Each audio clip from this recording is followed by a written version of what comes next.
ఆత్మ బంధువులందరికీ ఆత్మ ప్రణామాలు మాస్టర్స్.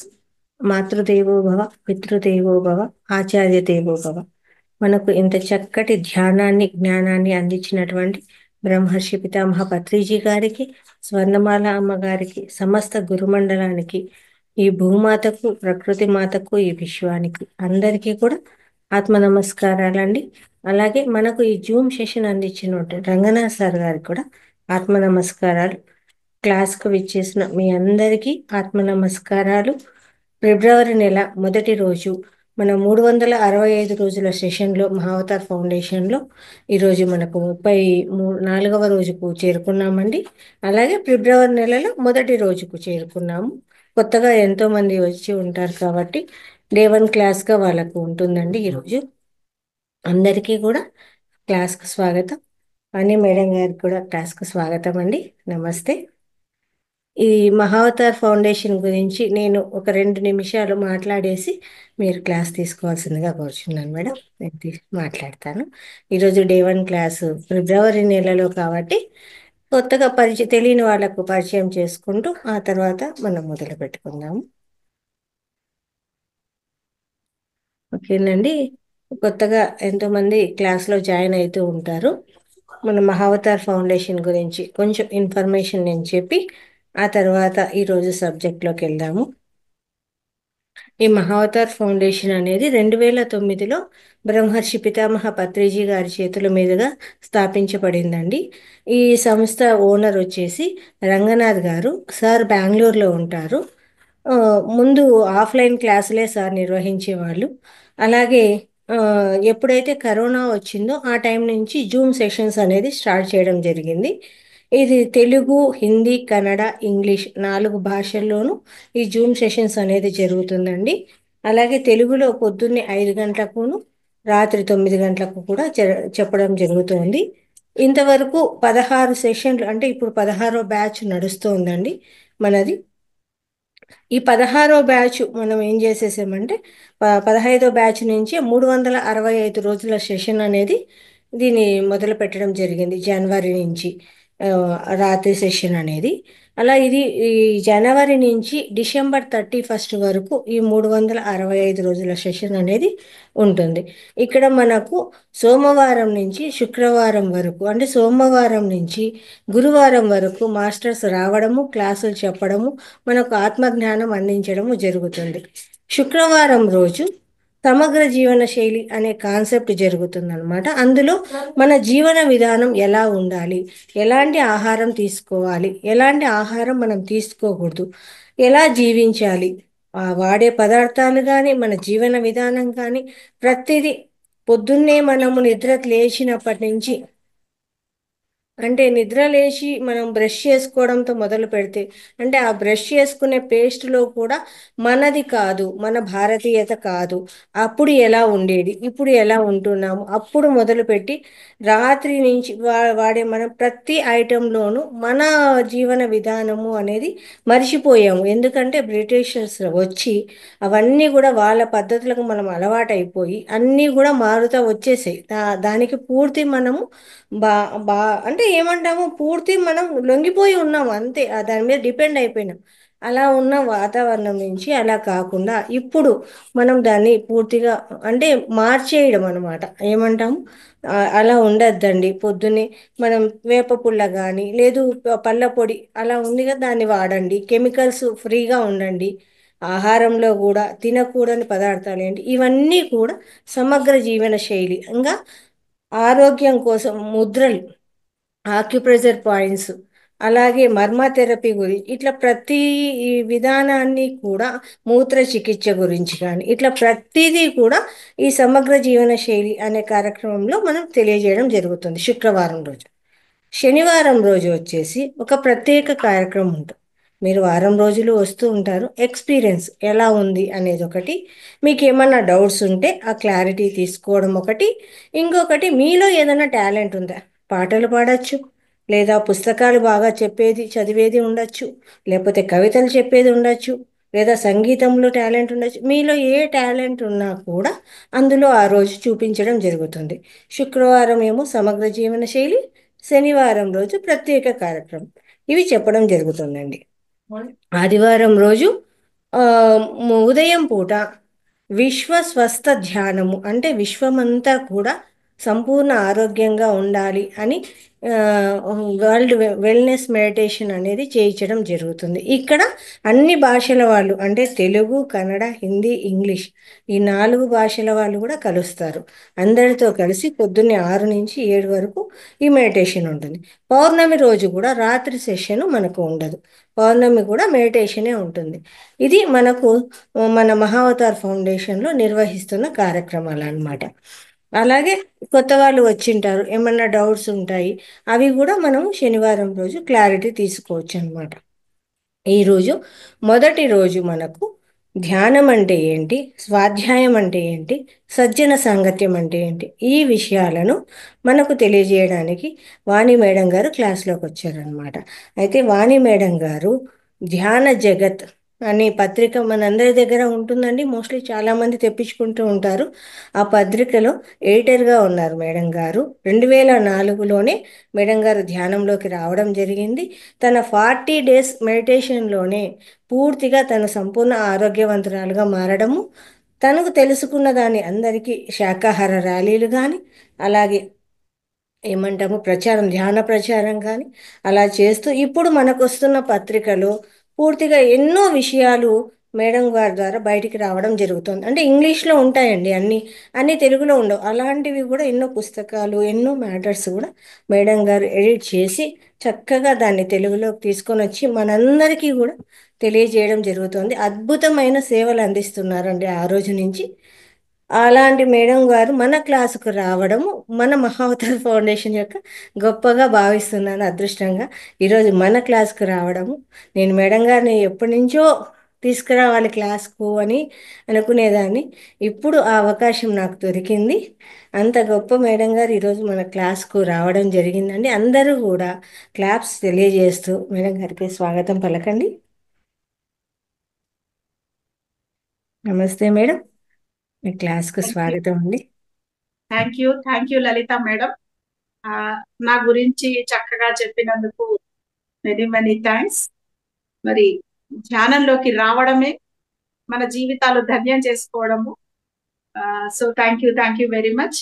మనల్ని అందరినీ ఈ యొక్క ధ్యాన మార్గంలో తీసుకొని వచ్చి మన జీవితాలను ధన్యం చేసుకునే అవకాశం ఇచ్చినటువంటి బ్రహ్మర్షి పితామహ పత్రిజీకి, మనందరి గురువు, దైవం, తండ్రి, తల్లి అన్ని మనకు. సో పత్రిజీకి నా యొక్క హృదయపూర్వక, ఆత్మపూర్వక ప్రణామాలు సమర్పించుకుంటూ, మహావతార్ బాబాజీ ఫౌండేషన్ వారి ద్వారా మరి రంగనాథ్ గారు అయితేనేమి, లలిత మేడం అండ్ గ్రూప్, వీళ్ళందరూ చేస్తున్నటువంటి సేవ పరమాద్భుతమైన సేవ. ఇది మాధవ సేవ. ఎందుకంటే మీరు చేస్తున్నటువంటి ఈ సేవ, మీరు ఇలా జూమ్ సెషన్ల ద్వారా చేస్తున్నటువంటి ఆత్మ జ్ఞాన కార్యక్రమాలు, మరి ధ్యాన కార్యక్రమాలు ఏవైతే ఉందో, దీని ద్వారా ప్రతి ఒక్కరిలో ఉన్న ఆత్మ స్వరూపాలను తట్టిలేపుతున్నారు. మీరు వారిలో ఉన్న భగవంతులను తట్టిలేపుతున్నారు. అంటే ఇది మాధవ సేవ. సో మరి రంగనాథ్ గారికి నా యొక్క హృదయపూర్వక ధన్యవాదాలు తెలుపుకుంటున్నాను. మరి 365 రోజుల పాటు ఇలా కంటిన్యూస్ గా ఒక యజ్ఞం లాగా ఇలాంటి కార్యక్రమాలను చేయడం అన్నది మామూలు విషయం కాబట్టి. ఎందుకంటే ఎన్నో కుటుంబపరమైన బాధ్యతలు ఉంటాయి, ఎన్నో అంటే ప్రోగ్రామ్స్ అటెండ్ చేయాల్సి ఉంటుంది, ఎంతో మరి పిల్లలను చూసుకోవాల్సి ఉంటుంది. ప్రతిరోజు ఒకలాగా గడవదు మనకి. అయినా కానీ దీనిని ఇంత కన్సిస్టెంట్ గా మరి ప్రతి ఒక్కరికి ఈ యొక్క ధ్యానంలోని గొప్పతనం అందాలి అని చెప్పి వారు రంగనాథ్ గారు అండ్ టీం చేస్తున్నటువంటి ఈ యొక్క 365 రోజుల కార్యక్రమం, మళ్ళీ దీంట్లో వెరైటీగా 4 రోజులు ఒకలాగా, మళ్ళీ ఇంకొక రోజు ఒకలాగా, ఇంకో రోజు ఒకలాగా, చాలా అద్భుతంగా ఉంది మేడం. Many many thanks. అంటే చాలా క్రియేటివ్ గా మీరు వర్క్ చేస్తున్నారు, ఎవరికి ఎక్కడ బోర్ కొట్టకుండా. Thank you very much. మరి మనము ఈరోజు నిజంగా ఇంత గొప్ప ప్లాట్ఫామ్ మీద నాకు అవకాశం ఇచ్చినందుకు నేను మీ అందరికీ నా యొక్క కృతజ్ఞతలు తెలుపుకుంటున్నాను. మరి మనకు ధ్యానంలోకి రాకముందు ఒక జీవితం, ధ్యానంలోకి వచ్చిన తర్వాత ఒక జీవితం. ఇది ప్రతి ఒక్కరి జీవితంలో, అంటే మెడిటేషన్ లోకి వచ్చిన తర్వాత ఒక 40 డేస్ మెడిటేషన్ సిన్సియర్ గా చేసిన తర్వాత కంప్లీట్ లైఫ్ యూటర్న్ తిరిగిపోతుంది అనమాట. అలా నా జీవితం కూడా అలా యూటర్న్ తిరిగింది కాబట్టి నేను మీ అందరి ముందు ఇంత ధైర్యంగా వచ్చి చెప్పగలుగుతాను. ధ్యానంలో ఉన్న గొప్పతనం మనకు 100% లాభాలు కాదండి, 200% లాభాలు ఇస్తుంది, 1000% లాభాలు ఇస్తుంది. ఇది నా జీవితమే గొప్ప ఉదాహరణ. సో మరి అందరికీ మాస్టర్స్ అందరికీ నా యొక్క నమస్కారాలు. ధ్యానం అనేది చాలా గొప్ప వరము. ఎందుకంటే భగవద్గీతలో శ్రీకృష్ణ పరమాత్మ ఉత్తర గీతలో ఒక అద్భుతమైన శ్లోకం ద్వారా ధ్యానం యొక్క గొప్పతనాన్ని తెలియజేస్తారు. పూజా కోటి సమం స్తోత్రం, స్తోత్ర కోటి సమో జప, జప కోటి సమో ధ్యానం, ధ్యాన కోటి సమోలయ.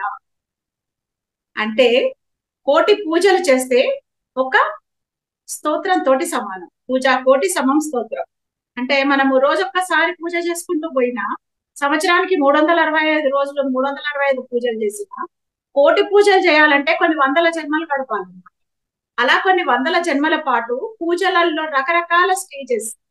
ఫస్ట్ స్టేజిలో మనము ఏం లేదు, మనకు పూజ అంటే తెలియదు, భగవంతుడు అంటే తెలియదు, ఏం తెలియదు. ఏదో వెళ్ళాలి, గుడికి వెళ్ళాలి, అక్కడ వెళ్తాము, చూస్తాము, ఓహో విగ్రహంలో భగవంతుడు ఉన్నాడు అంటే ఓహో అనుకుంటాము. పంతులు గారు అక్కడ పూజలు చేస్తుంటే అలా చూస్తూ ఊరుకుంటాం కళ్ళప్పటించి. ఆ తర్వాత కొన్ని జన్మలు అలా గడిచిన తర్వాత మళ్ళీ మనం ఏం చేస్తామంటే స్వంతంగా పూజలు చేయడం మొదలు పెడతాం. ఆ పంతులు గారు చదువుతున్న మంత్రాలను మనమే చదవడం మొదలు పెడతాము. ఆ నిత్య పూజ విధానాన్ని మనం చేయడం మొదలు పెడతాము. చివరికి ఏమైతుందంటే మన ఇంట్లోనే ఒక పూజా మందిరాన్ని ఏర్పరచుకొని అక్కడ మనము టెంపుల్లో గుళ్ళో ఎంత అద్భుతంగా జరుగుతుందో అలాంటిది మన ఇంట్లో కూడా చేస్తాం అనమాట. అలా అంతా అయిపోయిన తర్వాత ఇంకా చిట్ట చివరి భక్తి ఆ పూజలు అనేటువంటి చిట్ట చివరి స్టేజీలో మనకు తెలియకుండానే మన లోపల పూజలన్నీ జరిగిపోతూ ఉంటాయి అన్నమాట. దానినే మనము స్వస్వరూపానుసంధానం భక్తిరిత్య విధీయతే అంటే మన యొక్క స్వస్వరూపంలో ఆ భగవంతుడిని దర్శించుకుంటూ ఆ మన యొక్క భగవంతుడి యొక్క స్వస్వరూపానికి మనలోనే మనము అర్చనాది కర్మ చేసుకుంటూ మన ప్రమేయం లేకుండానే జరిగిపోతూ ఉంటది అన్నమాట ఆ పూజ అనేది. అలా పూజలు జరిగినటువంటి ఫైనల్ స్టేజ్ అది భక్తికి పరాకాష్ట, పూజలకు పరాకాష్ట స్టేజ్ లోంచి మనము స్తోత్రం అనే స్టేజ్ లోకి వెళ్తాం అనమాట. ఇప్పటికి మనకు కొన్ని వందల జన్మలు గడిచిపోతాయండి. అంటే రిఫైన్ అయ్యి అయ్యి అయ్యి అయ్యి అనే స్టేజ్ దాటాం అనమాట.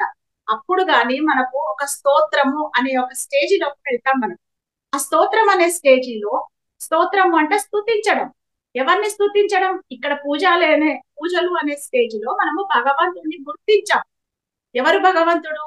ఆ విగ్రహంలో భగవంతుడా, పటంలో భగవంతుడా, లేకపోతే గుళ్ళో భగవంతుడా, లేకపోతే ఎక్కడో తీర్థక్షేత్రంలో ఉన్న భగవంతుడా అని వెతికి వెతికి వెతికి మనలోనే ఆ భగవంతుడు ఉన్నాడు అన్న సంగతిని గుర్తిస్తాం అనమాట. స్వస్వరూపాన్ని గుర్తించుకుంటాం అనమాట. గుర్తించుకున్న తర్వాత స్తుతించడం మొదలు పెడతాం, స్తోత్రం చేయడం మొదలు పెడతాం. ఈ స్తోత్రాలు కూడా మళ్ళీ దాంట్లో కూడా స్టేజెస్ అనమాట. ఎందుకంటే రోజు కొన్ని స్తోత్రాలు చదువుతుంటే మరి కోట స్తోత్రాలు కావాలంటే కొన్ని వందల జన్మలు రిఫైనింగ్ ప్రాసెస్ నడుస్తుంది అనమాట. మొదటి స్థాయిలో ఎవరో స్తోత్రాలు చదువుతుంటే వింటుంటాం అనమాట, అమాయకంగా ఓహో అనుకుంటాం. అది చదవచ్చు అని కూడా తెలియదు మనకు. ఆ తర్వాత వింటాం, ఆ తర్వాత మనం చదవడానికి ట్రై చేస్తాం. ఎందుకంటే స్తోత్రాలు స్తుతులు అన్నవి బీజాక్షరాలతో కూడుకొని ఉంటాయన్నమాట. ఒక్కొక్క అక్షరంలో ఒక్కొక్క వైబ్రేషన్ ఉంటది దాంట్లో. ఓం భూర్భువ స్వః తత్సవితర్వరేణ్యం భర్గో దేవస్య ధీమహి ధియో యో న ప్రచోదయాత్ అని మనం గనక గాయత్రి మంత్రాన్ని చదవాలి అంటే ఆ చదవడానికి మన నాలికకు ఒక అర్హత ఉండాలి. ఆ బీజాక్షరం పలకడానికి మన నాలిక మీద సరస్వతీదేవి అనుగ్రహం ఉండాలి. ఇది ఉంటేనే ఆ బీజాక్షరం మన నాలిక మీద పలకగలుగుతుంది. అందరు పలకలేరండి, కోటాను కోట్ల మానవులు ఉన్నారు, అందరు పలకలేరు ఆ బీజాక్షరం. అలాగే మరి అష్టాక్షరి, పంచాక్షరి, తర్వాత శ్రీరామ రామ రామేతి రమే రామే మనోరమే సహస్రనామ తత్తుల్యం రామనామ వరాలని ఇలాంటి బీజాక్షరాలన్నీ మన నాలిక మీద పలకాలంటే కొన్ని వందల జన్మల పరిశుద్ధంగా మనం మారిన తర్వాతే మన నాలిక మీద స్పష్టంగా పలుకుతాయి అన్నమాట. సో ఇలా స్తోత్రాలను వింటూ కొన్ని జన్మలు, పాడుతూ కొన్ని జన్మలు, ఆ తర్వాత మన ప్రమేయం లేకుండానే మన లోపల మనం ఏ పని చేసుకుంటున్నా కానీ ఆ విష్ణు సహస్రనామ స్తోత్రాలు, లలితా స్తోత్రాలు నడుస్తూనే ఉంటాయి అన్నమాట. అలా మన శరీరంలో ఉన్న ప్రతి కణం వైబ్రేట్ అవుతూ ఉంటది అనమాట ఆ స్తోత్రం తోటి. విశ్వం విష్ణు వషట్కారో నడుస్తూనే ఉంటది. ఆ విష్ణు సహస్రనామం, లలిత సహస్రనామం నడుస్తూనే ఉంటది అన్నమాట. అలా శివస్థుతులు నడుస్తూనే ఉంటాయి. మనం ఏమి చదవక్కర్లేదు. మనం ఉద్యోగం చేసుకుంటున్నా, వ్యాపారం చేసుకుంటున్నా, మనం ఏ పని చేస్తున్నా, వంట చేస్తున్నా, మనకు తెలియకుండానే మన లోపల ఉన్న ప్రతి కణం మనలాగా ఆ స్తోత్రాలను చదివేసుకుంటూ ఉంటది అనమాట. సో ఇలాంటి ఫైనల్ స్టేజ్ లోకి వచ్చిన తర్వాత మనము జపము అనే స్థాయికి వెళ్తాం అనమాట. అంటే చూడండి, పూజలలో కొన్ని వందల జన్మలు గడుపుతాం, స్తోత్రాలలో కొన్ని వందల జన్మలు గడిపి అప్పుడు జపం అనే స్టేజ్కి వెళ్తే అక్కడ మళ్ళీ ముందు ఎవరో జపం చేస్తుంటే వింటాం, ఆ తర్వాత మళ్ళీ మనం జపం చేస్తుంటాం, ఆ తర్వాత పైకి గట్టిగా జపం చేస్తాం, లెక్కలు పెట్టుకుంటూ చేస్తాము, ఆ తర్వాత మౌన జపాలు చేస్తాం, ఆ తర్వాత అసలు ఏ పని చేస్తున్నా సరే మన లోపల ఆ జపం అనేది నడుస్తూనే ఉంటుంది. దానికి లెక్కలు పత్రాలు ఏమీ ఉండవు అనమాట. నిద్రలో కూడా ప్రతి ఒక్క కణం ఆ జపాన్ని తప్పిస్తూ జపిస్తూ ఉంటుంది అనమాట. సో ఇలా జపం అనే స్టేజ్ నుంచి దాటిన తర్వాత పూజా కోటి సమం స్తోత్రం, స్తోత్ర కోటి సమో జప, జప కోటి సమో ధ్యానం. కోటి జపాలు, కోటి అన్ని కొన్ని వందల జన్మాలు ఆ జపంలో మొత్తం లీనమైపోయి మన శరీరంలో ప్రతి ఒక్క కణము ఆ జపాలను చేస్తూ ఉన్నటువంటి స్థాయిలో, స్టేజిలో మనము ధ్యానంలోకి ప్రవేశిస్తామన్నమాట. ఇక్కడ మనము ఆధ్యాత్మిక పరంగా చూసుకుంటే పూజలు అన్నవి మూలాధార చక్రం స్థాయి అన్నమాట. ఇక్కడ భయం అనేది మనకు ఎక్కువగా ఉంటుంది. ఎందుకంటే భగవంతుడు ఒకడు ఉన్నాడు, ఆ భగవంతుడు మనం ఏదైనా తప్పులు చేస్తే ఆ భగవంతుడు మనం శిక్షిస్తాడు అన్న భయంతో మనము ఆ పూజలను చేస్తూ ఉంటాం అనమాట. సో అంటే భయం అనేది మూలం అక్కడ. ఎవరో మనల్ని శిక్షిస్తారు అంటే ఒళ్ళు దగ్గర పెట్టుకొని ఉంటాం కదా, అదే పూజలు చేయడం అనమాట. సో అలాంటి స్థాయి అంటే భయం అనే స్థాయి, మూలాధార చక్రం స్థాయి నుంచి మనము జలతత్వంలో ఉన్నటువంటి స్వాదిష్టాన చక్రాన్ని దాటుతాం, దగ్గరికి వచ్చేస్తాం అనమాట. ఈ పూజలలో ఎప్పుడైతే మనము స్వస్వరూపానుసంధానం భక్తి రీత్య విధీయతే అని తెలుసుకుని మనమే అసలైన భగవత్ స్వరూపము అనే సంగతి తెలుసుకున్నప్పుడు మరి మనం ఎవరికి భయపడతాము? మనలోనే సొంత బాధ్యత వస్తుంది కదా, ఎందుకు తప్పెందుకు చేస్తున్నాం మనము అన్న సంగతి మనకే తెలుస్తుంది కదా. సో తప్పు మనము చెయ్యకూడదు, మనము కరెక్ట్ ఇలా ఒక భగవంతుడిలాగా ఆ యొక్క భగవత్ లక్షణాలతోటి మనం జీవించాలి అని ఒక బాధ్యత వస్తుంది అనమాట. అప్పటి వరకు భయము బాధ్యతగా మారినప్పుడు మనము మూలాధార చక్రాన్ని దాటి స్వాధిష్టాన చక్రం దగ్గరికి వస్తాం. స్వాధిష్టాన చక్రంలో మనకు ఒక అభద్రతా భావం అనేది ఉంటుంది అనమాట.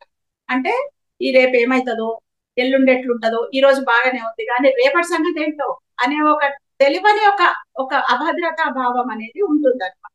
సో ఈ స్తోత్రాలు అనే స్థాయిని దాటేసరికి మనలో అభద్రతా భావాలన్నీ బయటకు వెళ్ళిపోతాయి. సో మన యొక్క స్వాధిష్టాన చక్రం చక్కగా విచ్చుకుంటుంది అనమాట, వికసిస్తుంది అనమాట. నీటి భూతత్వం మూలాధార చక్రంది, జలతత్వం అన్నది స్వాధిష్టాన చక్రం యొక్క తత్వం అన్నమాట. అంటే ప్రపంచంలో ఉన్న మహా సృష్టిలో ఉన్న జల శక్తి అంతా కూడా మనము గ్రహిస్తూ మనల్ని మనం ఫ్లెక్సిబుల్ గా చేసుకుంటాం అన్నమాట. జలం అంటే ఏంటి?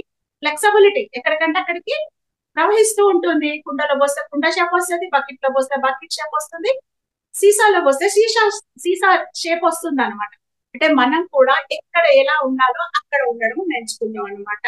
సో ఇటు స్తోత్రాలలో మనం పర్ఫెక్ట్ అవుతాము, ఇటు మన స్వాధిష్టాన చక్రాన్ని కూడా మనం చక్కగా ఉత్తేజితం చేసుకుంటూ మనం మణిపూరక చక్రం అంటే మన నాభి భాగంలో ఉండేటువంటి మణిపూరక చక్రం దగ్గరికి చేరుకుంటాం అనమాట. ఈ మూలాధార చక్రం అనేది మన యొక్క వెన్నెముక చిట్ట చివరి భాగంలో ఉంటుంది. స్వాధిష్టాన చక్రం అన్నది మన యొక్క పొత్తి కడుపు భాగంలో ఉంటుంది. మూలాధార చక్రం అన్నది మన యొక్క నాభి భాగంలో ఉంటుంది. అక్కడికి వస్తాం అనమాట.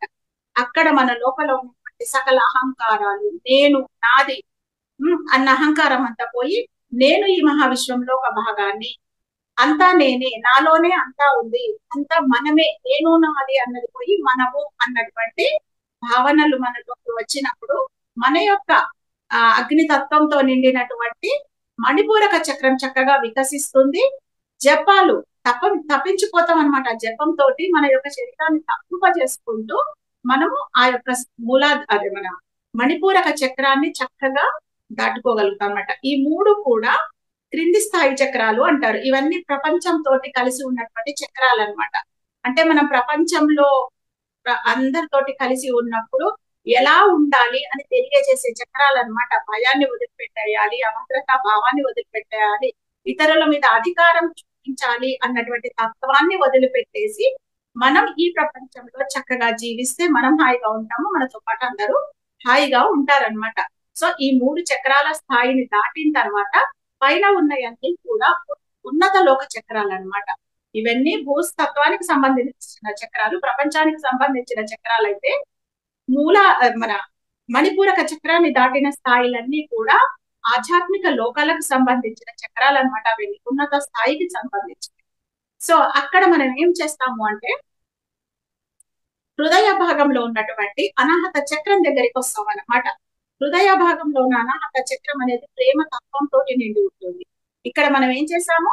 పూజలు చేసాము, స్తోత్రాలు చేసాము, జపాలు చేసాము. మరి మనము అనాహత చక్రం స్థాయికి వచ్చేసరికి ఏం చేస్తామంటే హృదయ భాగము ఇది వాయు తత్వంతో నిండి ఉన్నటువంటి చక్రం అన్నమాట. వాయువు అంటే శ్వాస, మన శ్వాసతోటి కూడుకుని ఉన్నటువంటి చక్రం అన్నమాట. సో అక్కడికి వచ్చేసరికి మనము పూజా కోటి సమం స్తోత్రం, స్తోత్ర కోటి సమో జప, జప కోటి సమో ధ్యానం. శ్వాస మీద ధ్యాస పెట్టి ధ్యానంలోకి వస్తాము. అంటే మనం ధ్యానంలోకి రావడానికి ఎంత ప్రాసెస్ జరిగింది చూడండి. ఎన్ని చక్రాలను మనం క్రాస్ చేస్తూ వచ్చాం చూడండి. ఎన్ని జన్మల ప్రక్షాళన మనలో జరిగిందో చూడండి.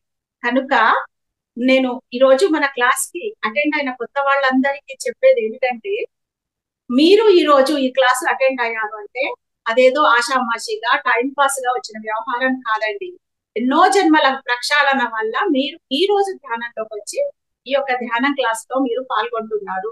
కనుక ప్రతి ఒక్కరికి కూడా అనేక జన్మల చరిత్ర ఉంటుంది. ఆ జన్మ చరిత్రలను పట్టే మనము అంటే నిన్నటిని బట్టే రేపటి యొక్క ప్లానింగ్ ఉంటుంది అనమాట. సో ఈ రోజు మనమంతా ధ్యానంలోకి వచ్చామంటే అనేక జన్మల ప్రక్షాళన మన ఆత్మకు జరుగుతూ వస్తుంది.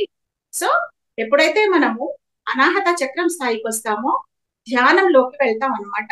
ఆ యొక్క శ్వాస మీద ధ్యాస పెట్టి ఆ వాయు తత్వంలోని శక్తిని అంతా గ్రహిస్తూ మనము చక్కగా కళ్ళు మూసుకొని హాయిగా ఒక దగ్గర కుదురుగా కూర్చుని చక్కగా శ్వాస మీద ధ్యాస పెట్టి మన లోపలికి మనం అంతరంగ ప్రయాణం చేస్తాము. భయాలను పోగొట్టుకోవాలన్నా, అభద్రతా భావాన్ని పోగొట్టుకోవాలన్నా, అధికారం అహంకారం అనే ఒక లక్షణాలను పోగొట్టుకోవాలన్నా మనం బాహ్య ప్రపంచంలో మాత్రమే ఎక్సర్సైజులు చేయాలన్నమాట. కానీ మనల్ని మనం తెలుసుకునేటువంటి ధ్యాన ప్రక్రియలో మనము బాహ్య ప్రపంచంతో మనకు సంబంధం లేదు. కళ్ళు మూసుకొని మన అంతరంగంలోకి వెళ్ళాలన్నమాట. ఎందుకంటే అంతరంగం అన్నది 90% మనల్ని మనకు తెలియజేస్తే బాహ్య ప్రపంచం అన్నది 10% మనకు తెలియజేస్తుంది అనమాట. కనుక మనం ఎప్పుడైతే ధ్యానం ద్వారా మన లోపలికి మనం ప్రయాణం చేసి మన లోపల ఉన్నటువంటి 90% అంతరంగ ప్రపంచాన్ని తెలుసుకుంటాము, కళ్ళు తెరిచిన తర్వాత మనకు కనిపించే బాహ్య ప్రపంచంలో ఉన్న 10% లైఫ్ ను మనం హ్యాపీగా లీడ్ చేసేస్తాం అనమాట. అందుకే ఎవరైతే ధ్యానంలోకి వస్తారో చక్కగా 40 days ధ్యానం చేసి తమను తాము తెలుసుకుంటారో, తమ అంతరంగంలోకి ప్రయాణం చేసి అక్కడ ఉన్న 90% ప్రపంచాన్ని తెలుసుకుంటారో వాళ్లకు తర్వాత జీవితం నల్లేరు బండి మీద నడకలాగా అయిపోతుంది అనమాట. వెరీ సింపుల్ నడక అయిపోతుంది అనమాట. అంతకు ముందు సమస్యలు ఉంటాయి, ఇప్పుడు కూడా ఉంటాయి సమస్యలు. కానీ అంతకు ముందు సమస్యలకు చచ్చిపోదాం రా బాబు అని అనిపించేటువంటి పరిస్థితి నుంచి ఇప్పుడు వచ్చే సమస్యలు మనకు ఒక ఆటలాగా అయిపోతాయి అనమాట. జస్ట్ ఒక ప్లే చిటికలో అవి వాటంతటవే గడిచిపోతుంటాయి అనమాట. ఎందుకు అంటే ఎప్పుడైతే మనము పూజలు స్తోత్రాలు జపాలలో ఉంటామో అప్పుడు మనము మన జీవితాన్ని మనమే నడుపుకుంటాం అనమాట. అప్పటి వరకు మనం ఎవరో భగవంతుడు ఉన్నాడు, ఆ భగవంతుడు వచ్చి మనల్ని ఉద్ధరిస్తాడు, మనల్ని హెల్ప్ చేస్తాడు అని అనుకుంటూ మనము ఆ యొక్క ప్రక్రియలు చేస్తూ ఉన్న వాళ్ళము. ధ్యానంలోకి వచ్చిన తర్వాత మనం ఎవరైతే భగవంతుడు మనమే స్వస్వరూపమే భగవంతుడు అని తెలుసుకున్నామో ఆ యొక్క భగవంతుని యొక్క తత్వంతో కలిసిపోతాం అన్నమాట. మనం అదే నేనే కదా అని తెలుస్తుంది అన్నమాట. సో అలా తెలిసినప్పుడు అవే సమస్యలు మనకు చాలా ఈజీగా, ఎందుకంటే మనం అనేక జన్మల నుంచి ఇటువంటి సమస్యలు బోల్డ్ సాల్వ్ చేస్తున్నాం కదా. మనము ఆ, ఇప్పుడు కొత్తగా మోటార్ బైక్ కొనుక్కున్నామంటే నడపడం కష్టం అవుతుంది, మనకు టెన్షన్ ఉంటది. కానీ మనము 10 ఏళ్ల నుంచి మోటార్ బైక్ నడుపుతుంటే ఇప్పుడు ఎలా నడుపుతాం, చాలా ఈజీగా నడిపేస్తాం కదా.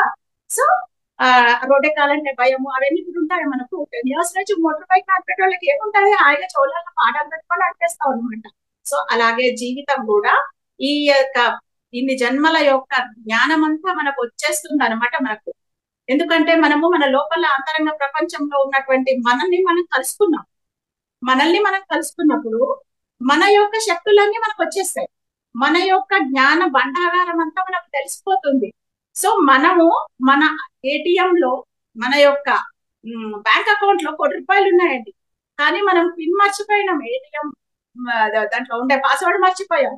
ధ్యానం మనకు ఆ పాస్వర్డ్ తెలియజేయడం వల్ల మనం టకటక దాంట్లోకి వెళ్ళి అకౌంట్ లో చూసుకుంటే మనకు 1 కోటి కాదు 100 కోట్లు ఉన్నాయని తెలుస్తుంది.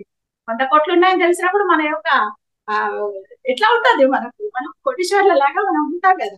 సో అలాగా మనల్ని జ్ఞాన కోటీశ్వర్లను చేసేస్తారు అనమాట. సంపద అంటే కేవలం డబ్బుల రూపంలోనే కాదు, ఆత్మశక్తి కూడా సంపద. ఆత్మశక్తి మన దగ్గర ఉంటే ₹10 కూడా ₹100 పనిచేస్తుంది. అదే ఆత్మశక్తి లేకపోతే ₹1000 కూడా ₹10 పాటు పనిచేయదన్నమాట. ఇది మనకు అనుభవమే జీవితంలో కదా. సో ఈ ఆత్మశక్తులన్నీ మనకు వచ్చేస్తాయి అనమాట, సిద్ధులు వచ్చేస్తాయి, అన్ని వచ్చేస్తాయి, నిబ్బరంగా ఉండిపోతాం అనమాట. దీనికి ఉదాహరణగా ముండకోపనిషత్తులో ఒక శ్లోకం ఉంటుంది, ద్వా సుపర్ణ సయుజ సఖాయ అని చెప్పి ఒక అద్భుతమైన శ్లోకం ఉంటుంది. ఆ శ్లోకంలో ముండకోపనిషత్తు ఈ ఉపనిషత్తులో ఏం చెప్తారంటే, పత్రిక దీనికి ఒక చక్కటి అద్భుతమైన వివరణ ఇస్తారు. ఆ ఒక చెట్టు ఉంటుందండి, ఒక పెద్ద చెట్టు ఉంటుంది. ఆ చెట్టులో క్రింద కొమ్మలలో ఒక పక్షి నివసిస్తూ ఉంటుంది, చిటారు కొమ్మలలో పై కొమ్మలలో ఇంకొక పక్షి నివసిస్తూ ఉంటుంది. 2 పక్షులు ఉంటాయన్నమాట చెట్టు మీద. క్రింది కొమ్మలలో పక్షి ఏమో మామూలుగా పక్షిలాగా ఉంటూ తన చేదు, పులుపు, బొగరు, తీపి రకరకాల పళ్ళను తింటూ కింద మీద పడుతూ ఆ యొక్క టేస్ట్లను జీర్ణం చేసుకోవడానికి ఆస్వాదించడానికి నానా తంటాలు పడుతూ గందరగోళంలో జీవిస్తూ ఉంటుంది. పై కొమ్మలలో ఉన్న చిటారు పక్షి బంగారు రంగులో మెరుస్తూ నిబ్బరంగా నిదానంగా స్థిత ప్రజ్ఞత్వంలో ఉంటూ ఒక సాక్షిలా కింద కొమ్మలలో పక్షి చేసే విన్యాసాలన్నీ చూస్తూ ఉంటుందన్నమాట. ఇది పక్షే అది పక్షే, ఈ మామూలు పక్షే, ఆ బంగారు రంగులో ఉన్న పక్షి కూడా పక్షే. కానీ ఈ క్రింద కొమ్మలలో ఉన్న పక్షి క్రింద మీద పడుతూ ఉంటుంది అనమాట. అన్ని దానికి ఎప్పుడు సమస్యలే. పై కొమ్మలలో ఉన్న పక్షి మరి అది కూడా పక్షే కదా, మరి ఆ పక్షికి కూడా సమస్యలు ఉండాలి. కానీ ఆ కొమ్మలలో ఉన్న పక్షి మాత్రం చక్కగా మంచి బంగారు రంగులో చక్కగా వికసించి ఆ తేజస్సుతో వెలిగిపోతూ హ్యాపీగా ఎప్పుడు చూసినా గాని ప్రశాంతంగా ఉంటది అనమాట. ఈ క్రింది కొమ్మలలో పక్షికి డౌట్ వస్తుంది, ఆ పక్షి కూడా నాలాంటి పక్షి కదా, మరి నేనెందుకు అబ్బా కింద మీద పడుతూ ఇన్ని రకాల పండ్లను తినుకుంటూ నేను ఇంత ఇదిగా ఉన్నా, మరి ఆ పక్షి పండ్లు తినదా, లేకపోతే తిన్నా గానీ నాలాగా టెన్షన్ పడడం లేదా అంటే పళ్ళు అంటే సమస్యలు అన్నమాట. మరి ఆ పక్షి ఎందుకు అంత నిబ్బరంగా నిదానంగా ఒక సాక్షిలాగా అట్లా కూర్చొని ఉంది, మరి నేనెందుకు కింద మీద పడుతున్నాను అని చెప్పి అసలు ఈ సంగతి ఏంటో తెలుసుకుందాము ఆ పక్షిని అడిగి అని చెప్పి కష్టపడి చిటారు కొమ్మలకు చేరుకుంటున్నాను. అక్కడ పోయి చేరుకుని చూసేసరికి అక్కడ వేరే ఏ పక్షి ఉండదు. ఈ పక్షే ఆ కొమ్మలకు చేరేసరికి అది కూడా బంగారు రంగు పక్షిలాగా మెరుస్తూ ఉంటుందన్నమాట. అప్పుడు అర్థమైతుంది ఆ పక్షికి, నేను చిటారు కొమ్మలలో చేరినప్పుడు బంగారు రంగులో నేను అనుకున్న పక్షిలాగా మెరిసిపోతున్నాను, అదే క్రింది కొమ్మలకు వచ్చినప్పుడు మళ్ళీ మామూలుగానే కింద మీద పడుతున్నాను అన్న సంగతి దానికి అర్థమవుతుంది అనమాట. అంటే దీనిని మన నిజ జీవితంలోకి ఇంటర్ప్రిట్ చేసుకుంటే ఎంత అద్భుతంగా చెప్తారంటే, మనము కేవలం ప్రాపంచిక జీవితంలోనే జీవిస్తూ ఏ విధమైన సాధనలు లేకుండా ఏం లేకుండా ఖాతా పీతా సోతా అంతే, ఇంకేం లేదనమాట. వేరే ఏం లేకుండా అసలు ఒక జీవితంకి ఒక పరమార్థం ఉన్నదని కూడా తెలుసుకోకుండా మనము తినడము, డబ్బులు సంపాదించడము, ఒక బిల్డింగ్ మీద ఇంకో బిల్డింగ్ కట్టడము, ఆ బిల్డింగ్ లను అందరు తెచ్చుకోవడం, ఇంకా అంతతో అదే జీవితం అనుకుంటూ జీవిస్తూ చూస్తుంటాం కదా మనం. ర్యాట్ రేస్, ఎటు పరిగెడతారో తెలియదు, ఎందుకు పరిగెడతారో తెలియదు, లేవంగానే పరిగెత్తడమే, పడుకునే వరకు పరిగెత్తడమే, నిద్రలో కూడా పరిగెత్తడమే, పరిగెత్తి పక్కన వాళ్ళని టెన్షన్ పెడుతుంటారు అనమాట. సో ఇలాంటి ర్యాట్ రేస్ లో ఉండే వాళ్ళను క్రింది కొమ్మలలో పక్షులు అనమాట. అంటే కేవలం ప్రాపంచిక జీవితంలో మాత్రమే ఉండేవాళ్ళు. అదే వాళ్ళు ఏదైనా ఒక ధ్యాన సాధన ద్వారా ఆధ్యాత్మిక జీవితాన్ని గడుపుతూ చక్కగా పుస్తకాలు చదువుతూ జ్ఞానాన్ని సమీకరించుకుంటూ మరి వాళ్ళు పైకొమ్మలలోకి చేరినప్పుడు సేమ్ వీళ్ళే ఆ చక్కటి బంగారు రంగు పక్షిలాగా నిదానంగా నిబ్బరంగా స్థిత ప్రజ్ఞత్వంతో వెలుగుతూ ఉంటారనమాట. ఇదంతా కూడా మనం ధ్యాన సాధన చేస్తూ ఉన్నప్పుడు మాత్రమే సాధ్యమైతూ ఉంటుంది. 40 రోజుల ధ్యాన సాధన తర్వాత ఇది నాకు అనుభవంలోకి వచ్చింది అనమాట. ఎందుకంటే అంతకుముందు ప్రతిదీ నాకేందుకు వస్తుంది అబ్బాయి పరీక్ష అనుకునేదాన్ని అనమాట. దీనిని సైకలాజికల్ గా వై మీ సిండ్రోమ్ అంటారు. అంటే నాకేందుకు వస్తుంది, అందరు బానే ఉన్నారు కదా, నేనే ఎందుకు ఇట్లయితున్నా, అంత బానే ఉంటది. కానీ మనకే తెలియకుండా మనం దాన్ని నెగిటివ్ వేలా తీసుకుంటూ ఉంటాం అనమాట. అలా తీసుకుంటూ నానా రకాల బాధలు పడేదాన్ని, నానా రకాల అనారోగ్యాలకు కూడా గురయ్యాను. ఆ తర్వాత ఎప్పుడైతే 40 days ఆఫ్ ధ్యానం చేశానో ఆ 40 రోజులలోనే అద్భుతంగా ఎన్ని పుస్తకాలు చదివానంటే రోజు ఒక పుస్తకం చదివేసేదాన్ని. ఫస్ట్ నేను చదివిన పుస్తకం నక్షత్ర మిత్రులు బ్రింగర్స్ ఆఫ్ ద డాన్. ఆ పుస్తకం చదివిన తర్వాత నాకు అనిపించింది అసలు ఫస్ట్ ధ్యానంలో కూర్చోగానే మళ్ళీ మనం ఖాళీగా కూర్చుంటే ఇంకా బోల్డన్ ఆలోచనలు వస్తాయి కదా. అప్పుడు నేను ఒకటే అనుకున్నాను, ఇంత కష్టపడి నేను వచ్చి ఇక్కడ 2 గంటలు ధ్యానం చేయాలి అనుకున్నప్పుడు మళ్ళీ నేను ఇంటి గురించి వాళ్ళ గురించి వీళ్ళ గురించి చుట్టాల గురించి ఇలాంటి ఆలోచనలు చేయడం వల్ల లాభం ఉందా అని అనుకునేదాన్ని. ఫర్ ఎగ్జాంపుల్ ఎలాంటి ఆలోచనలు వస్తాయంటే మనకు కళ్ళు మూసుకొని మనం ధ్యానంలో కూర్చోగానే ఈ రోజు 2 గంటలు ఖచ్చితంగా ధ్యానం చేయాలి అని చెప్పి అందరి ఇంట్లో వాళ్ళందరినీ నన్ను ఎవరు డిస్టర్బ్ చేయొద్దు అని చెప్పి మనం కూర్చున్నాం అనుకోండి, ఎక్కడో లీలగా బయట ఎక్కడో ఒక కుక్క మురిగింది అనుకోండి, వెంటనే మనకు అరే మన రూబీ గుడి ఇట్లనే మురిగేది అని చెప్పి మన కుక్క గుర్తొస్తుంది. ఇప్పుడు చిన్నప్పుడు మనకున్న కుక్క ఆ వెంటనే మనము మన నాన్న అమ్మమ్మ వాళ్ళ ఇంటికి పోయినప్పుడు వాళ్ళ ఇంట్లో మేనమామ దగ్గర కూడా ఒక కుక్క ఉండేది, అది కూడా వాళ్ళే ఉండేది అని అనిపిస్తుంది. ఆ తర్వాత మేనమామ అమెరికాకి వెళ్ళిపోయాడు, ఆ తర్వాత అసలు మమ్మల్ని పట్టించుకోవడమే లేదు, అసలు ఈ మేనమామలందరూ ఇంతే అని చెప్పి అటు వెళ్ళిపోతుంది అనమాట. ఇక్కడ నుంచి అంటే మనం ఇక్కడ కూర్చుంటాము, మన మైండ్ అంతా అమెరికా చుట్టూ కుక్కల చుట్టూ తిరుగుతూ ఉంటది అనమాట. దీనికి అంతటికి కారణం ఏంటి, ఒక కుక్క బావు అని అనమాట. అది అసలు ఎందుకు వచ్చిందో కూడా దానికి తెలియదు, మనం మాత్రం ధ్యానంలో కూర్చొని వెళ్ళిపోతుంటాం అనమాట. ఇలా రకరకాల ఆలోచనలు. ఇంకా కూడా మనం చూసే సీరియల్స్, టీవీలలో చూసే సీరియల్స్ కూడా అప్పుడే గుర్తొస్తాయి కదా. రకరకాల అంటే మనం ఏం అవుట్పుట్ ఇస్తామో అది మనం ధ్యానంలో కూర్చున్నప్పుడు మనల్ని డిస్టర్బ్ చేస్తూ ఉంటది అనమాట. కనుక మనం ఇన్పుట్ ఇచ్చేటప్పుడే మనం ఆలోచించాలి. పేపర్ చదివినప్పుడు ఏది అవసరమో అది మాత్రమే చదివి పక్కబడేయాలి. అంతేగాని దాంట్లో దొంగలు ఎత్తుకపోయినాయి, వాళ్ళు ఎత్తుకపోయినాయి, అన్ని ప్రతిదీ అన్ని చదువుతాం అనమాట. అలా ఇన్పుట్ వేస్తాము. సీరియల్స్ దాంట్లోనే ఇన్పుట్ వేస్తాము. ఇప్పుడు యూట్యూబ్ వచ్చింది, ఎలక్ట్రానిక్ మీడియా, దాని ఇన్పుట్ అంతా వేస్తుంటాము, డిజిటల్ మీడియా. సో ఇన్పుట్ ఎంత వేస్తే అంతగా మనల్ని ఆ ఆలోచనలు మనల్ని డిస్టర్బ్ చేస్తూ ఉంటాయి. కాబట్టి మెల్లిమెల్లిగా ఇన్పుట్ ను బంద్ చేయాలి. పేపర్ చదివామా అంటే దాంట్లో ఏదో మన కోసం స్పెషల్ గా రాసారా, మన గురించి స్పెషల్ గా రాసిన అసలు మనం చదవడానికి టైం ఉండదు. కానీ మనం ఎంత స్పెషల్ గా మన గురించే రాసిన శ్రద్ధగా చదువుతాం ఆ పేపర్ ని, దాంట్లో ఒక్కటి మనకు సంబంధించిన సబ్జెక్ట్ ఉండదు. కనుక ఇలాంటి ఇన్పుట్లన్నీ కేర్ఫుల్ గా బంద్ చేయాలి. మనం ఎంత అవసరమో అంత చూసుకుంటూ వెళ్తున్నప్పుడు మన లోపల అంత లైట్ అయిపోతుంది అనమాట మన మైండ్. అలా మన మైండ్ మరి మైండ్ ఖాళీ చేశాక ఏం చేయాలి, ఖాళీ మైండ్ అలాగే ఉంచుతామా, ఉంచకుండా సరి అయిన జ్ఞానంతో ఆ మైండ్ నింపాలి. చక్కటి పుస్తకాలను చదవాలి.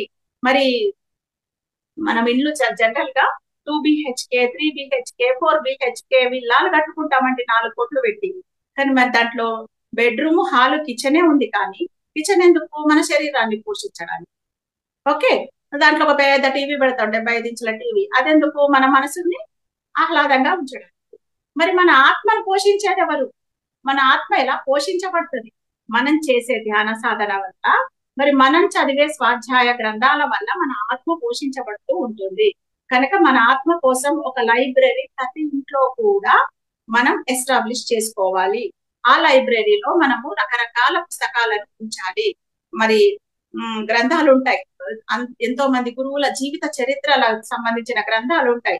ఒక అబ్దుల్ కలాం గారి గ్రంథమే అనుకోండి, మన వింగ్స్ ఆఫ్ ద ఫైర్ అని చెప్పి, ఇల్యూమినేటెడ్ మైండ్స్ అని చెప్పేసి ఆ గ్రంథాలను పిల్లలతో చదివించాలి. మనం వివేకానంద స్వామి గ్రంథాలు చదివించాలి, ఒక యోగి ఆత్మకథ చదివించాలి. తర్వాత ఇంకెన్నో, ద అల్కెమిస్ట్, ఆల్కెమిస్ట్ అనే ఒక బుక్ ఉంటుంది పాల్ కొహిలో గారిది, అది చదివించాలి పిల్లలతోటి. జొనాథన్ లివింగ్స్టన్ సీగల్ అని ఉంటుంది, ఇవి చదివించాలి పిల్లలతోటి. చదివించినప్పుడు దాంట్లో ఉండే సబ్జెక్టు పిల్లలకు ఎంతటి ఆ పర్సనాలిటీ డెవలప్మెంట్ చేస్తుందంటే, అవేవి ఆషామాషిగా లేకపోతే ఏదో మనకు సోది చెప్పే గ్రంథాలు కావు అవి. వాటిలో ఉన్న ఒక్కొక్క పాయింట్ వాళ్ళ యొక్క జీవితాలను ఒక్కొక్క రకంగా టర్న్ చేస్తుంది అన్నమాట. సో ఇవన్నీ పిల్లలతో చదివించాలి. డాక్టర్ లూయిస్ ఎల్హే గారి you can heal your life, ఇలాంటి పుస్తకాలు, ద సీక్రెట్ అని చెప్పి రాండా బైండ్ గారి గ్రంథం అయితే, మరి నక్షత్ర మిత్రులు బ్రింగర్స్ ఆఫ్ ద డాన్ అనేటువంటి గ్రంథం అయితేనే, ద పవర్ ఆఫ్ నౌ అని చెప్పేసి ఎకార్ట్ టోలే గారి గ్రంథం అయితేనే, ఇవన్నీ పిల్లలతో చదివించాలి కదా. చదివించాలంటే వాళ్ళకి మనం అందుబాటులో పెట్టాలి కదా. పిల్లాడు మంచిగా ఫుడ్ తిని బాగా బలంగా పెరగాలి అంటే వాడికి ఫుడ్ పెట్టాలి కదా. మనం పూట రోజు 3 పూటలు వాడికి ఫుడ్ పెడితే అప్పుడు వాడు బలంగా పెరుగుతాడు, మంచిగా ఉంటాడు, పుష్టిగా. మరి మనం వాడికి ఫుడ్డే అందించకపోతే వాడు ఎట్లుంటాడు? అలాగా మనం వాళ్ళకి గ్రంథాలని అందించకపోతే పిల్లలకి ఎలా తెలుస్తుంది ఇది చదవాలని చెప్పి. కనుక పిల్లలు మన దగ్గర ఉన్నప్పుడే, మన ఒళ్ళో ఉన్నప్పుడే వాళ్లకు మనం సంస్కారాన్ని నేర్పించాలి, జ్ఞాన సంస్కారం వాళ్ళకి అందించాలి. ప్రతి నా 3 సంవత్సరాలు నిండిన ప్రతి పిల్లవాడిని కూడా ధ్యానంలో కూర్చోబెట్టాలి కాసేపు.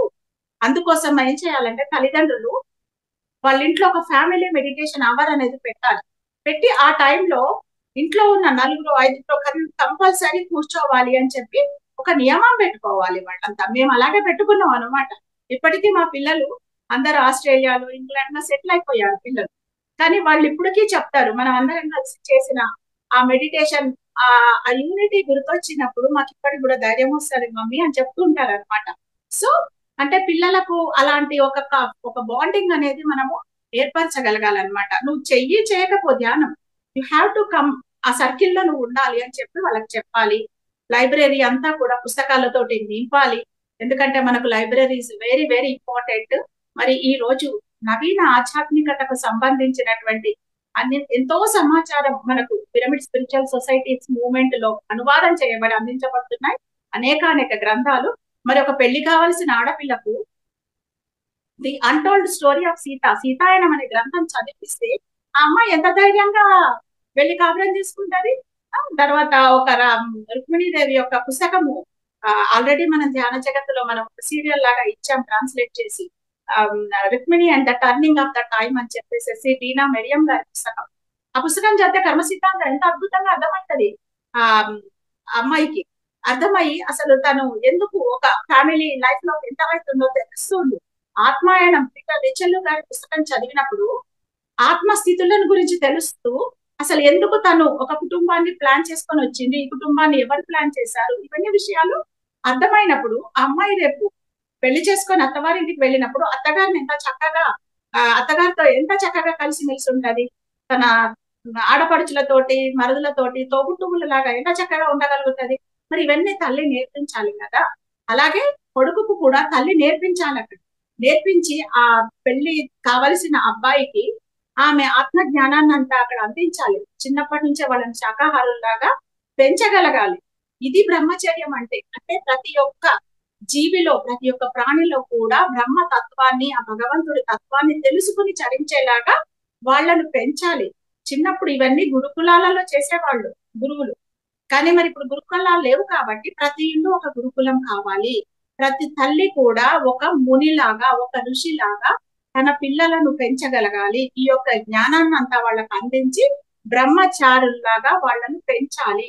బ్రహ్మచారుల్లాగా అబ్బాయిలను పెంచడం అంటే వాళ్ళు బ్రహ్మతత్వంతో చరించే విధంగా వాళ్ళను పెంచాలి. అంటే ఆ తల్లి కూడా ఆ యొక్క తత్వాన్ని తెలుసుకొని దానిలో జీవిస్తే తల్లిని చూసి పిల్లలు నేర్చుకుంటారు. తల్లిదండ్రులను, నాట్ ఓన్లీ తల్లి, తండ్రిని కూడా చూసి. ఎందుకంటే పిల్లలకు తల్లిదండ్రులే హీరోయిన్స్. పిల్లలకు ఇవన్నీ నేర్పడానికి మనం తల్లిదండ్రులాగా వాళ్ళకు వస్తాం, కానీ వాళ్ళ మీద పెత్తనాలు చేసి మనం చెయ్యలేని పనులన్నీ వాళ్ళతోటి బలవంతంగా చేయించడానికి కాదండి మనకు వస్తుంది. మన జీవిత ప్రణాళికలు మనకి ఎలా ఉంటాయో పిల్లల జీవిత ప్రణాళికలు కూడా పిల్లలకు ఉంటాయి. ఆ ప్రణాళికలు వాళ్ళు తీర్చుకుంటారు. మనం సహాయం చేయకపోయినా తీర్చుకుంటారు. కానీ మనం వాళ్ళ యొక్క జీవితంలో వాళ్ళు సరి అయిన దారిలో నడవడానికి మనం సహాయం చేయడానికి ఇక్కడ తల్లిదండ్రులుగా ఉన్నాం. కానీ మేము నిన్ను ఇంత బాగా పెంచాము, నీకు ఇంత కాస్ట్లీ పాల డబ్బాతోటి తీసుకొచ్చి పాలు పోసాం కాబట్టి నువ్వు మమ్మల్ని చూడాలి. ఇది కాదు. దట్ ఈస్ కాల్డ్ వ్యాపారం. మనం వ్యాపారం చేయడానికి రాలేదు పిల్లలతోటి. పిల్లల యొక్క ప్రణాళికలను సహాయం చేయడానికి వచ్చాం మనం ఇక్కడ తల్లిదండ్రులుగా. కాబట్టి ఆ సంగతి తెలుసుకుని ప్రతి తల్లిదండ్రి కూడా పిల్లలను కనడానికి ముందుగానే వాళ్ళు ఒక ఆత్మ జ్ఞానవంతులు కావాలి. అయిన తర్వాతనే పిల్లలను కనే అర్హత వాళ్ళకు వస్తుంది. కడుపులో ఉన్నప్పటి నుంచే పిల్లలను చక్కగా ఒక ఆత్మ జ్ఞానవంతులుగా తీర్చిదిద్దుకోవాలి. నీ కోసం ఈ అద్భుతమైన ప్రపంచం ఎదురు చూస్తోంది, నువ్వు చక్కగా బయటికి వచ్చిన తర్వాత హ్యాపీగా ఉండొచ్చు అని చెప్పి కడుపులో ఉన్న పిల్లలకు సజెషన్ ఇచ్చుకోవాలి తల్లి. చక్కటి సంగీతంతో, చక్కటి మరి గురువుల ప్రవచనాలతో ఆ పిల్లలకు కడుపులో ఉన్నప్పుడే నాలెడ్జ్ అందించాలన్నమాట ఈ తల్లి. సో ఇదంతా కూడా ధ్యాన మాతృత్వం అంటారు. మరి ఇందుకు తండ్రి ఎంతగానో స్వీకరించాలి. ఇవన్నీ వదిలేసి ఏవో వ్యాపారాలు చేస్తున్నాం, పిల్లల కోసం కదా మేము ఇంత సంపాదనలు సంపాదిస్తున్నాం. ఎప్పుడో 60s లో పుట్టిన మనమే ఇంతగానో ఆస్తి సంపాదిస్తే ఇప్పుడు మరి 2020s లో పుట్టిన పిల్లలు ఎంత ఆస్తి సంపాదిస్తారండి? వాళ్ళంతా అడ్వాన్స్డ్ వర్షన్ కదా. మన జీవితం అంతా పడి కష్టపడి సంపాదించిన 40-50 లక్షల ఆస్తిని వాళ్ళు ఒక సంవత్సరంలో సంపాదించి అవతల పడేస్తారు. మరి వాళ్ళ కోసం మనం ఎందుకు మీకోసం కష్టపడ్డాం, మీకోసం కష్టపడ్డాం? ఎవరి కోసం ఎవరు కష్టపడక్కర్లేదు. వాళ్లకు మనము చక్కటి సంస్కారాన్ని అందిస్తే చాలు. ఇంట్లో ఒక చెక్క బీరువా తయారు చేసి దాంట్లో పుస్తకాలను నింపితే చాలు. మనం ఏం చెయ్యక్కర్లేదు పిల్లల కోసం. ఎందుకంటే మన ఫుడ్ను మనం ఎలా తెచ్చుకున్నామో పిల్లల ఫుడ్ పిల్లలు అలాగే తెచ్చుకుంటారు. వాళ్ళు పుట్టినప్పుడే వాళ్ళకి కావాల్సిన వనరులన్నీ తెచ్చుకొని పుడతారు ఇక్కడ. కాబట్టి ఒకసారి చూడండి, మనం కొంతమంది పిల్లలు పుట్టిన తర్వాత మనకు అనుకోకుండా వ్యాపారాలలో కలిసి రావడం లేకపోతే ఏదో అవుతూ ఉంటది. అంటే అది మన గొప్పతనం ఏం కాదు, అది ఆ పిల్లలు తెచ్చుకున్నటువంటి వనరులు అన్నమాట. అది అక్కడ మనకు కలిసి వస్తుంటాయి అనమాట. సో కాబట్టి ప్రతి తల్లిదండ్రి కూడా ఆత్మజ్ఞానవంతులుగా ఉండగలగాలన్నమాట. సో ప్రతి పిల్లలకు చిన్నప్పటి నుంచే తన కొడుకుకి తల్లి నేర్పించుకోవాలి. తన కూతురికి తల్లి, తండ్రి కూతురికి కొడుకుకి నేర్పించుకున్నప్పుడు వాళ్ళు రేపు వివాహం చేసుకున్నప్పుడు వాళ్ళ జీవితం ఎంత అద్భుతంగా సాగుతూ ఉంటుంది. చక్కటి లోక కళ్యాణ కార్యక్రమాలు చేస్తారు. మరి వాళ్ళ యొక్క గర్భం నుంచి హై ఎనర్జీ మాస్టర్స్ జన్మ తీసుకుంటూ ఈ భూమిని ఇంకా పవిత్రం చేస్తూ ఉంటారన్నమాట. సో ఇదంతా తెలుసుకోవాలి. ఇదంతా ఆత్మ జ్ఞానం. సో ఇదంతా తెలుసుకోవాలంటే మనము ధ్యానం అనేది మనకు మౌలికమైన టూల్ అన్నమాట. మన లోపలికి మనం ప్రయాణిస్తేనే ఇవన్నీ మనకు తెలుస్తాయి అన్నమాట. గ్రౌండింగ్, ఒక దగ్గర కుదురుగా ఉండడం అనేది మనకు అలవాటు అవుతుంది. అండ్ ఇప్పుడు మనము ధ్యానం ద్వారా లయంలోకి వెళ్తాం అన్నమాట. ధ్యాన కోటి సమోలయ అంటే లయం. లయం అంటే కలిసిపోవడం. దేంట్లో కలిసిపోతాము? మనల్ని మనం తెలుసుకున్న మనము ఈ మహావిశ్వంలో మనం ఒక భాగము అని తెలుసుకొని మహావిశ్వంలో ఈ సృష్టిలో మనల్ని మనం అలైన్ చేసుకుంటూ లయం చెందుతూ జీవించగలుగుతాం అన్నమాట. సో కాబట్టి మన యొక్క జీవితానికి ఈ భూమి మీద మనము ఆషామాషిగా పుట్టలేదు. ఎవరో మనల్ని తోసేస్తేనో లేకపోతే కిడ్నాప్ చేసి ఇక్కడ పట్టుకొచ్చి పడేస్తేనో మనము ఇక్కడ పుట్టలేదు. ఇక్కడ మనము పుట్టడానికంటే కొన్ని వందల సంవత్సరాలుగా పైలోకాలలో ఉంటూ ఇక్కడ మనం ఎవరెవరితోటి కలిసి ఉండాలి, మన ఏ కర్మలను తీర్చుకోవాలి, ఏ ప్రదేశంలో పుట్టాలి, ఇవన్నీ మనం పైలోకాలలో ఉన్నప్పుడు ప్లాన్ చేసుకుంటాం కదా. మరి మనం ఫలానా తల్లిదండ్రుల కడుపులో పుట్టాలంటే మరి వాళ్ళు పుట్టే వరకు వెయిట్ చేయాలి కదా. వెయిట్ చేయాలి. ఇక్కడ మనం 70-80 ఏళ్ళు జీవించాలంటే అక్కడ కనీసం ఒక కొన్ని వేల సంవత్సరాలు మనం వెయిట్ చేస్తాం అనమాట. వెయిటింగ్ చేసి చేసి చేసి మనము ఇక్కడికి వచ్చి విజిటర్స్ లాగా ఇక్కడ మన యొక్క పనులను పూర్తి చేసుకొని కొంత అనుభవ జ్ఞానాన్ని పొంది మళ్ళీ మన ఆత్మని ఇంకా ఉన్నతంగా చైతన్యవంతం చేసుకొని ఆ తెచ్చుకున్న లగేజ్ సూట్ కేసులు ఉంటాయి కదా, ఏది కర్మ ఫలితాలన్న సూట్ కేసులను మొత్తాన్ని క్లీనప్ చేసుకొని లైట్ బాడీస్ లాగా మనము ఇంకా ఉన్నత స్థితికి వెళ్తాం అన్నమాట. అంతేగాని తెచ్చుకున్న 2 లగేజ్లకు 4 లగేజ్లను ఇంకా జమ చేసుకొని ఇంకా కొన్ని కర్మలను కూడా కట్టుకొని ఇంకా మనం బరువులు పెంచుకుంటే ఇంకా మనం ముందుకు పోవడం అనేది భారంగా మారిపోతుంది అన్నమాట. కాబట్టి ఎప్పటికప్పుడు మనమంతా కూడా ఆత్మ చైతన్య స్వరూపులము అంటూ మనల్ని మనము గుర్తించుకుంటూ మన యొక్క చుట్టుప్రక్కల ఉన్న వాళ్ళందరితోటి మనకున్న బంధం ఏంటో గుర్తించుకుంటూ ఇదంతా చేసుకుంటూ మనము ముందుకు సాగాలి. ఇప్పుడు ఆత్మస్థితులలో కొన్ని స్టేజ్లు ఉంటాయి. శైశవాత్మ, బాలాత్మ, యవనాత్మ, ప్రౌఢాత్మ, వృద్ధాత్మ అనే స్టేజ్లు ఉంటాయి అనమాట. శైశవాత్మ అంటే వాళ్ళకి ఎటువంటి నాలెడ్జ్ ఉండదు. జస్ట్ అప్పుడప్పుడే మానవ జన్మలలో అడుగు పెట్టిన వాళ్ళు, మూలాధార చక్రంలో ఉన్నటువంటి వాళ్ళు అనమాట. ఇలాంటి వాళ్ళతోటి, ఇలాంటి వాళ్ళు కొందరు మన ఫ్యామిలీలో ఐదుగురు మనుషులతోటి మనం ఒక ఫ్యామిలీని లీడ్ చేస్తున్నామంటే దాంట్లో కొందరు శైశవాత్మలుగా ఉంటారు. ఇంకొంచెం నాలెడ్జ్, ఇంకొన్ని మానవ జన్మలు తీసుకున్న తర్వాత పొందే నాలెడ్జ్ తోటి బాలాత్మలు ఉంటారు అన్నమాట. బేబీ సోల్స్ అంటారు. ఫస్ట్ వాళ్ళని ఇన్ఫాంట్ సోల్స్, ఇన్ఫాంట్ అప్పుడే పుట్టిన బిడ్డకి ఎంత నాలెడ్జ్ ఉంటుంది, కొత్తగా వచ్చిన వాళ్ళకి అలాంటి నాలెడ్జే ఉంటది అనమాట. సో తర్వాత వచ్చే వాళ్ళు బాలాత్మలు, ఆ తర్వాత వచ్చే వాళ్ళు యవనాత్మలు అంటే యంగ్ సోల్స్, వాళ్ళకి ఇంకొంచెం ఎక్కువ నాలెడ్జ్ ఉంటుంది అనమాట. ఆ తర్వాత వచ్చే వాళ్ళను అడల్ట్ సోల్స్ అంటారు. ఇంకొంచెం నాలెడ్జ్, ఇంకా లిటిల్ బిట్ ఎక్స్ట్రా నాలెడ్జ్ ఉంటది. ఆ తర్వాత వచ్చే వాళ్ళు మెచ్యూర్డ్ సోల్స్, వాళ్ళ సకల నాలెడ్జ్ అంతా వాళ్ళలో పేర్కొపోయి ఉంటది అనమాట. సో ఇలాగా ఇంట్లో ఐదుగురు ఉన్నారంటే ఇలా ఇన్ఫాంట్ సోల్ లో ఒకళ్ళు ఉంటారు. వాళ్ళు ఏదో పిల్లల్లాగే ఉండక్కర్లేదు, ఒక తల్లిలాగా ఉండొచ్చు. మనం ఒక్కొక్కసారి చూస్తుంటాం మన ఫ్యామిలీస్ లో తల్లి ఎంతో అమాయకంగా ఉంటది. పాపం ఎంత అమాయకంగా ఉంటది అంటే అసలు పిల్లలు కూడా అమ్మా నీకేం తెలియదే అని చెప్పి అంటుంటారు అనమాట. సో అంత అమాయకంగా ఉంటూ పిల్లలందరినీ చక్కగా వాళ్ళు పెరిగి పెద్దగా అయిపోతారు. కానీ తల్లి మాత్రం ఎంతో అన్నట్టు, పిల్లలంతా ఐపీఎస్ ఉన్న తల్లి మాత్రం ఎంతో అమాయకంగా ఉంటుంది. అంటే ఆ తల్లి ఇన్ఫాంట్ సోల్స్, ఈ పిల్లలందరూ కూడా హైలీ మెచ్యూర్డ్ సోల్స్ ఉంటారన్నమాట. అలాగే ఒక తండ్రి లేకపోతే ఒక తాత బేబీ సోల్ లాగా ఉండొచ్చు. బేబీస్ లాగా మారం చేస్తుంటారు వాళ్ళు, చిన్నప్పటి నుంచి అంతే వాళ్ళు. అయినా కానీ వాళ్ళ పిల్లలంతా మెచ్యూర్డ్ సోల్స్, భార్య ఒక మెచ్యూర్డ్ సోల్, అట్లా నడుస్తుంటది అనమాట. సో ఈ 5 రకాల సోల్స్ తోటి కలిసి మన యొక్క జీవితం నడుస్తూ ఉంటుంది. అలాంటప్పుడు మనము హైయెస్ట్ మెచ్యూర్డ్ సోల్ లెవెల్లో ఉన్న మనం ఒక కోడలి లాగా ఆ ఇంట్లో ఉన్నాము, అత్తగారు బేబీ సోల్ లాగా మతం పట్టుకొని ఉన్నప్పుడు మరి మనము మెచ్యూర్డ్ సోల్ లాగా ఉండాలా, లేకపోతే ఆ బేబీ సోల్ తోటి గొడవ పడతామా మనం? చెప్పండి. ఇంట్లో మెచ్యూర్డ్ గా ఉన్న వాళ్ళు చిన్న చిన్న పిల్లలతో గొడవ పడతారా? వాళ్ళకి ఏదో సర్ది చెప్పి అలా కాదమ్మా ఇలా ఇలా అని చెప్తాం కదా, అలాగా ఉండగలగాలన్నమాట. అంటే మనం మన యొక్క సోల్ స్టేట్ ను మనం తెలుసుకోగలిగితే పక్క వాళ్ళ సోల్ స్టేటస్ ఏంటో తెలుస్తుంది. అలా తెలిసినప్పుడు వాళ్ళు మన దగ్గరికి ఎందుకు వచ్చారు అంటే మన నుంచి జ్ఞానం నేర్చుకుని మనల్ని చూసి వాళ్ళు ఎదగడానికి మన దగ్గరికి వచ్చారు అన్న సంగతి మనకు తెలుస్తుంది. ఇదంతా కూడా సోల్ కాంట్రాక్ట్స్ అంటాం అనమాట. ఆ సోల్ కాంట్రాక్ట్ అంటే కాంట్రాక్టులు తీసుకుంటాం అనమాట. అందరం ఒకళ్ళం కాంట్రాక్ట్ తీసుకొని పైలోకాలలో ప్లాన్ చేసుకొని అబ్బా నేను నీకు అత్తగారు లాగా వస్తాను, అబ్బా నేను నాకు చాలా నేర్పించాలి అని చెప్పి ఒకళ్ళం అనుకొని కిందికి వస్తాం అనమాట. కిందికి వచ్చిన తర్వాత ఆ అత్తగారిని పదే పదే ద్వేషిస్తూ ఉంటే ఈ కోడలకు ఉన్నటువంటి మెచ్యూర్డ్ సోల్ అనేది డౌన్ అయిపోతుంది.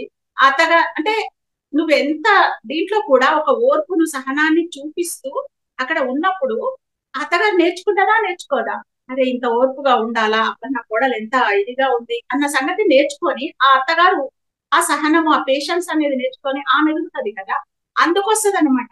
ఒక చిన్న స్టోరీ చెప్తాను నేను. ఒక అత్తగారు ఒక కోడలు ఉంటది అనమాట. ఆ కోడలు ఒకసారి వాళ్ళ నాన్నగారి దగ్గరికి వెళ్ళి, నాన్న ఇక నేను ఈ సంసారం చెయ్యలేదు నాన్న, మా అత్తగారితో పడలేకుంటున్నాను, మహా గయ్యాళి ఆమె తోటి నేను అసలు ఇక ఒక్క క్షణం కూడా నేను ఇక ఆయనతో ఉండలేను నాన్న, ఇంకా ఆమెను చంపడము నేను చావడం ఏదో ఒకటి జరిగితే గానీ ఇంకా అక్కడ సమస్య పరిష్కరించబడదు నాన్న అని ఓని ఏడుస్తుంది అనమాట. అప్పుడు వాళ్ళ నాన్న కాసేపు ఆలోచించి సరే అమ్మా మీ అత్తగారిని చంపేద్దాంలే అని చెప్తాను.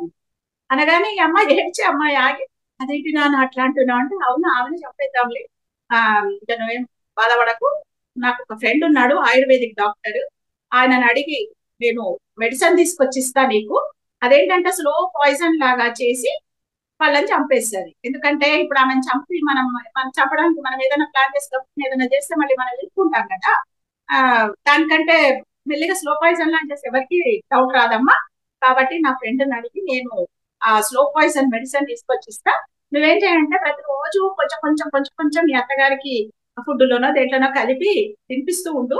అలా ఒక నెల రోజులు గడిచేసరికి ఆమె శరీరం అంతా విషపూరితం అయిపోయి ఆటోమేటిక్ గా ఆమె చనిపోతుంది.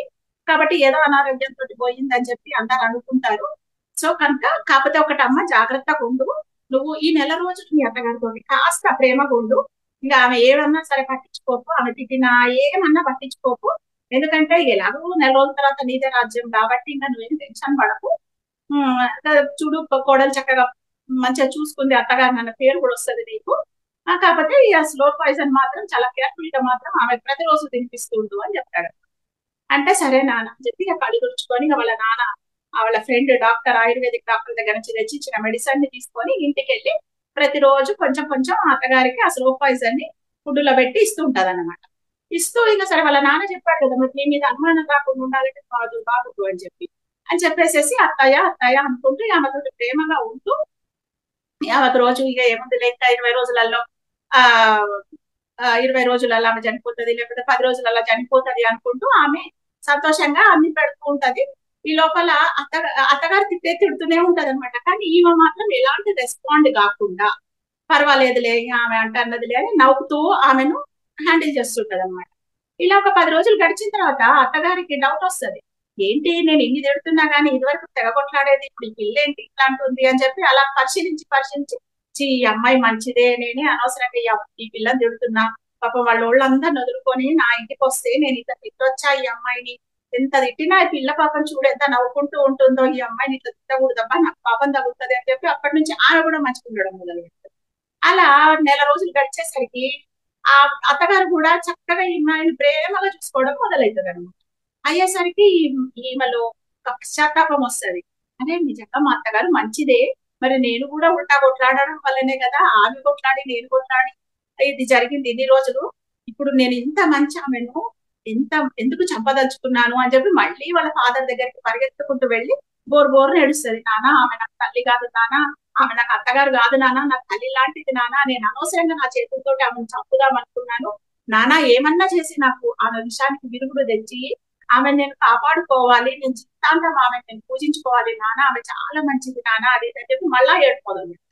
అప్పుడు తండ్రి చెప్తాడనమాట, అమ్మా నేనేమి నీకు విషయం ఇవ్వలేదు, ఏమి ఇవ్వలేదు, నేను ఆమెకి ఇచ్చింది బలం మందు, నువ్వు అంటే నువ్వు ఎప్పుడైతే సైలెంట్ అయ్యావో ఆమెలో ఉన్న దైవత్వం అనేది బయటకు వచ్చింది. సో ఇప్పుడైనా తెలిసింది కదా, ప్రతి మనిషిలో కూడా రాక్షసుడు ఉంటాడు, దేవత ఉంటుంది, మనం ఎవరిని ఎక్కువ ట్యాప్ చేస్తే వాళ్ళు బయటకు వస్తారు. సో నువ్వు ఇప్పుడు సైలెంట్ అయ్యావు కాబట్టి ఆమెలో దైవత్వం బయటకు వచ్చింది, కాబట్టి ఇంకా పోయి హ్యాపీగా మీ అత్తగారితో హాయిగా ఉండు అని చెప్పి పంపిస్తాడు అనమాట. అంటే చూడండి, ఏదైనా ఒక సిచ్యుయేషన్ జరిగింది అంటే దాంట్లో మనది కూడా సమానమైన పాత్ర ఉంటుంది. కాబట్టి మనము మన యొక్క ఆత్మ స్థాయి మెచ్యూర్డ్ స్థాయిలో ఉన్నప్పుడు మనము అటువంటి గొడవలలోకి పోకుండా మనం పేషెన్స్ తోటి, మనం సహనం తోటి, మన మాట చక్కగా ఒక స్టేబుల్ గా ఉన్నప్పుడు మనల్ని చూసి మన చుట్టూ ఉన్నటువంటి వివిధ ఆత్మస్థాయిల వాళ్ళు నేర్చుకుంటారు. ఈ సంగతి తెలవాలంటే మనకి ఎంతటి ఆత్మజ్ఞానం ఉండాలన్నమాట. సో ఇలా మనము మన జీవితంలో మనము అనేక ప్లానింగ్స్ తోటి ఈ భూమి మీదకి వచ్చాం మనం. సో మనం ఎంతో నెల రోజులు 2-3 నెలలు ప్లాన్ చేసి డబ్బులు సమకూర్చుకొని 2 రోజుల ట్రిప్ కోసం మనం విజిటర్స్ లాగా ఎక్కడికైనా ఊటీకో ఎక్కడికో వెళ్ళాం అనుకోండి, అక్కడికి వెళ్ళింది ఎందుకు మనం ఇంత డబ్బు ఖర్చు పెట్టుకొని ఇంత ప్లాన్ చేసుకొని ఊటీలో ఎంజాయ్ చేయడానికి వెళ్తాం కదా. అలాగే మనం వందల జన్మలు 100 సంవత్సరాలు ఐలోకాలలో వెయిట్ చేసి ఈ భూమి మీద ఒక 60-70 సంవత్సరాలు బ్రతకడానికి వచ్చాము అంటే విజిటర్స్ లాగా ఇక్కడ ఎంజాయ్ చేయడానికి వచ్చాం కాబట్టి. కానీ మంచాల మీద పడి మూలుక్కుంటూ, రోగాల కోసం ఎదురు చూసుకుంటూ, రెస్టుల కోసం ఎదురు చూసుకుంటూ, వాళ్ళెవరికో జబ్బు వస్తే నాకు వస్తుందేమో అని భయపడుకుంటూ ఇందుకోసం కాదండి మనం పుట్టింది ఇక్కడ. లేకపోతే అందరికంటే పెద్ద బిల్డింగ్ కడదామను, లేకపోతే ఏదో చేద్దామని కాదు. మనకి ఏది ప్రాప్తం ఉంటుందో అది తప్పుతుంది, మనకు వద్దన్నా మనకు వచ్చి తీరుతుంది అది. కానీ మనం ఇక్కడ చేయాల్సింది మనల్ని మనం తెలుసుకోవడము, మన చుట్టూ ఉన్న వాళ్ళతోటి మనం సామరస్య పూర్వకంగా ఉండడము, మన నుంచి వాళ్ళు నేర్చుకునేటట్టుగా ఉంటూ మనం ఏ ప్రణాళిక కోసం ఇక్కడికి వచ్చామో ఆ ప్రణాళికలు తెలుసుకుని తదనుగుణంగా జీవించడం అనమాట. మనం వెళ్ళాము అంటే మన ఇంప్రెషన్ ఇక్కడ ఉండాలి కదా. ఇప్పుడు నేను రేపు చనిపోయినా గానీ ఓకే వాణి మేడం ఇక్కడికి వచ్చారు, ఇక్కడ ఒక అద్భుతమైన పని చేశారు, ఒక చక్కటి మ్యాగజైన్ నడిపించారు అని చెప్పేసేసి ఇక్కడ నా ఇంప్రెషన్ అనేది ఉంటది కదా. అలాగా మనం ప్రతి ఒక్కళ్ళం కూడా మన యొక్క ఇంప్రెషన్ చెయ్యాలి ఇక్కడ. ఇప్పుడు రంగనాథ్ గారు ఉన్నారు, చక్కగా ధ్యానం క్లాసులు పెడుతున్నారు. రేపు వారు పోయాక కూడా ఫలానా టైంలో రంగనాథం గారి వాళ్ళ జూమ్ క్లాసెస్ లో మేము ధ్యానం నేర్చుకున్నామండి, చక్కగా మా ఆరోగ్యాలను బాగు చేసుకున్నాము అని చెప్పి జీవితాంతం గుర్తుపెట్టుకుంటాం కదా. సో అలాగా మనం వచ్చామంటే మన యొక్క స్టాంప్ ఇక్కడ పడాల్సిందే అనమాట. స్టాంప్ లేకుండా పోతే మళ్ళీ వచ్చి స్టాంప్ కొట్టాల్సి వస్తుంది. కాబట్టి మనము మన యొక్క జన్మ ప్రణాళికను గుర్తిస్తూ మన యొక్క జీవితం ఎంత అద్భుతమైంది, wonderful creation in the universe అనమాట. మనమంటే మనమే, మనలాగా ఇంకొకళ్ళు ఉండరు. సో మనలోని అద్భుతాలను గుర్తించుకుంటూ మన జీవితం, మన ఈ శరీరం ఎంత వాల్యుబుల్లో కదా. ఎంత వాల్యుబుల్ అండి మన శరీరం. కోటీశ్వర్లం మనమే. కోటీశ్వర్లం కాదు, కోట్ల కోట్ల విలువైన జీవితం శరీరం మనది. ఒక కళ్ళు ఎంత విలువైనవి మనకు. ఒక గుండె ఎంత విలువైంది మనకు. ఒక చిన్న మనం ఒక 25,000 పెట్టి ఒక మోటార్ కొంటే రోజుకు కొన్ని నీళ్లను పంపు చేసే మోటారు వాడు 1 year గ్యారెంటీ ఇస్తాడు కదా. కదా మన అదృష్టం బాగుంటే 5 ఏళ్ళు పనిచేస్తుంది. ఆ తర్వాత అది గోవింద మళ్ళీ కొత్త మోటార్ కొనుక్కోవాల్సిందే. కానీ మన గుండె రోజుకు 500 gallonల బ్లడ్ ని మనకు పంపిణీ చేస్తుంది లోపల. అది ఎప్పటి నుంచి చేస్తుంది? మనం పుట్టినప్పటి నుంచి కాదు, మన అమ్మ కడుపులో ఉన్నప్పటి నుంచి చేస్తుంది. ఆ మోటార్ పాడైపోతే బయటనే కదా మనము దీన్ని రిపేర్ చేయాలంటే ఎంత కష్టం మనకు. ఇలాంటి అద్భుతమైన ఎక్విప్మెంట్ మన దగ్గర ఉంది. తర్వాత మనము నోట్లోంచి ఫుడ్ను పంపిస్తే ఫుడ్ చెత్త చెదారం ఏమేం పంపిస్తామో, ఏం పంపించినా దానిని ఎనర్జీ కింద కన్వర్ట్ చేసే జీర్ణ కోశం ఉంది మన దగ్గర. బ్లడ్ కింద కన్వర్ట్ చేస్తుంది. అది ఫుడ్ ను బ్లడ్ కింద కన్వర్ట్ చేసే మషినరీ అసలు ఈ ప్రపంచంలో ఎవరైనా కనుక్కున్నారు ఇప్పటి వరకు? కానీ మన దగ్గర ఉంది. దానిని ఎంత చక్కగా కాపాడుకోవాలి. మనం ఎన్ని కోట్లు ఇస్తే మనం ఈ జీవితం కోసం ఎవరికైనా దానం చేస్తామా? ఎన్ని కోట్లు, మీకు 100 కోట్లు ఇస్తే మీకు గుండెని దానం చేయమని చేస్తామా బ్రతుకుండగా మనం? కదా. కిడ్నీస్, ఊపిరితిత్తులు, అసలు మన శరీరమే ఒక పెద్ద అద్భుతాల పుట్ట అండి.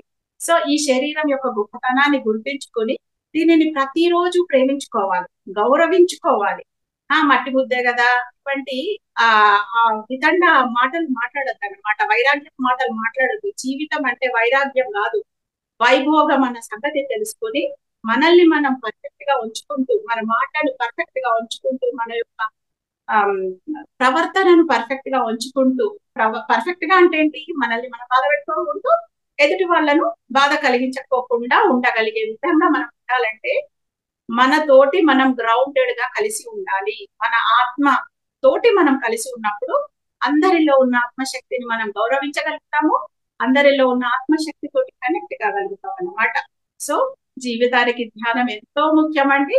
మనం ఎన్ని పూజలు చేసినా, ఎన్ని స్తోత్రాలు చేసినా, ఎన్ని జపాలు చేసినా, ఎన్ని దాన ధర్మాలు చేసినా కానీ ధ్యానం అనేది తప్పకుండా ప్రతిరోజు మన జీవితంలో భాగంగా చేసుకోవాలి. మరి ధ్యానం ద్వారా మనతోటి మనం కనెక్ట్ కావచ్చు. మనతోటి మనం కనెక్ట్ అయ్యి పైన ఉన్నటువంటి ఆస్ట్రల్ మాస్టర్స్ అందరితోటి మనం ఏ దేవతలనైతే పూజిస్తున్నామో ఆ దేవతలందరినీ కలుసుకోవచ్చు. మనము వారి నుంచి సందేశాలు తీసుకోవచ్చు. పూజలు చేయడము, స్తోత్రాలు చేయడము, జపాలు చేయడం, ఇవన్నీ మనం దేవుడితోటి మాట్లాడే ప్రక్రియలు. ఓకే అండి. ధ్యానం అన్నది దేవుడు మనతోటి మాట్లాడే ప్రక్రియ అన్నమాట. మరి ఏది గొప్ప ప్రక్రియ చెప్పండి? మనం ఎంతసేపు మాట్లాడతాం? రోజు నొప్పిలేసినా మాట్లాడతాం, మాట్లాడినా వినేవాళ్ళు ఉంటారు. కానీ భగవంతుడు మనతోటి మాట్లాడే ప్రక్రియ ధ్యానము. ఆయన చెప్తాడు, మనం వింటాం అనమాట అక్కడ. సో భగవంతుడే మనకు సందేశాలు ఇచ్చుకుంటూ, మార్గదర్శకత్వం చేసుకుంటూ, మనల్ని ముందుకు నడిపిస్తుంటే మన జీవితం ఎంత అద్భుతంగా ఉంటది, పరమాద్భుతంగా ఉంటది. ఏదైనా సరే ఇలా మనము అనుకుంటే అలా జరిగిపోతూ ఉంటది అనమాట. సో అందరం కూడా చక్కగా ధ్యానం చేద్దాం కాసేపు. హాయిగా హాయిగా రిలాక్స్డ్ గా కూర్చోండి. ఎక్కడ శరీరాన్ని పట్టి ఉంచరాదు. మనం ఏదైనా వెహికల్లో కానీ, బైక్ మీద కానీ, కార్లో కానీ ఎక్కడికైనా వెళ్ళినప్పుడు దానిని బయటనే పార్క్ చేసి ఇంట్లోకి వచ్చినట్లు మన శరీరాన్ని చక్కగా పార్క్ చేసేయాలి. అంటే పార్క్ చేసిన తర్వాత వాహనంతో మనకు సంబంధం ఉండకూడదు. దానిలోంచి మనం బయటకు వచ్చేస్తాము. అలాగా మన శరీరాన్ని చక్కగా రిలాక్స్డ్ గా ఉంచుకుంటూ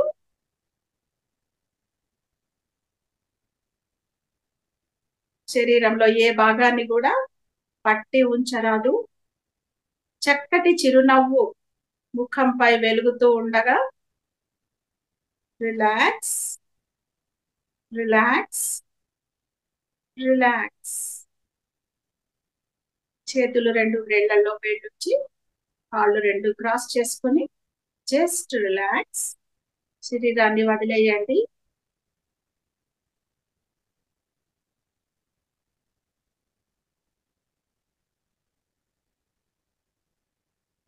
అతి సహజంగా జరుగుతున్నటువంటి మన ఉచ్ఛ్వాస నిశ్వాసలను నిశితంగా గమనిస్తూ ఉండండి. శ్వాసే మన గురువు, శ్వాసే మన ఉనికికి మూలం కనుక మన ఉనికికి మూలమైనటువంటి శ్వాసను గమనిద్దాం. బలవంతంగా శ్వాస లోపలికి తీసుకోవడం కానీ గట్టిగా వదలడం కానీ చెయ్యకూడదు. దానంతటదే అతి సహజంగా సున్నితంగా జరుగుతున్నటువంటి శ్వాస ప్రక్రియను రిలాక్స్డ్ గా గమనించండి.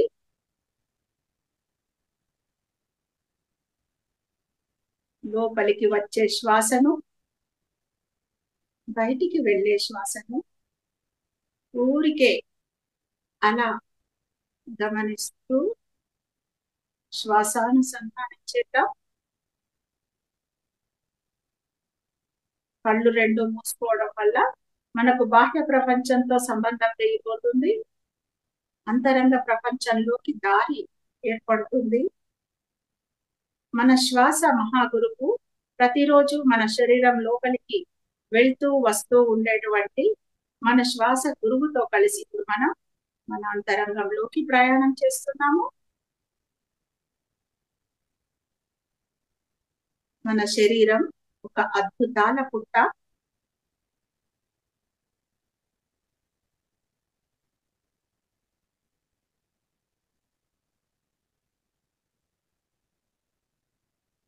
హాయిగా శ్వాసానుసంధానం చేస్తూ ఏ ఆలోచన అవసరం లేదు. Just be with your breath my dear friends.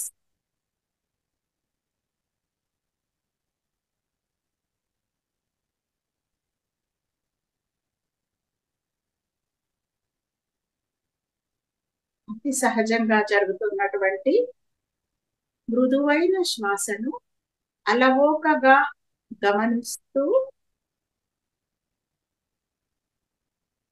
Relaxed గా ఉందాము.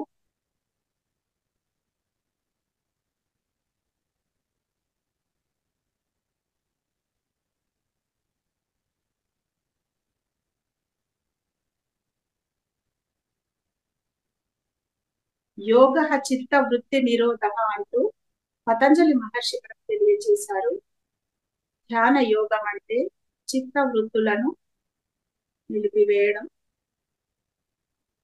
మనసు చేసే కార్యకలాపాలన్నింటినీ ఆపివేసి అతి సహజంగా జరుగుతున్నటువంటి శ్వాసతో కలిసి ప్రయాణించడం.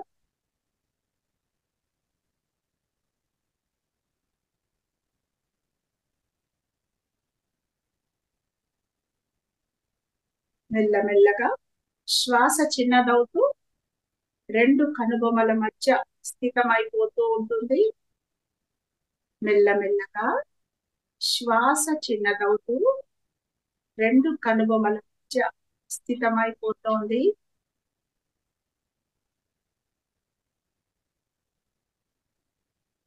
అతి సహజంగా జరుగుతున్నటువంటి శ్వాస క్రమం మెల్లమెల్లగా చిన్నదైపోతూ రెండు కనుబొమల మధ్య స్థితమైపోతోంది.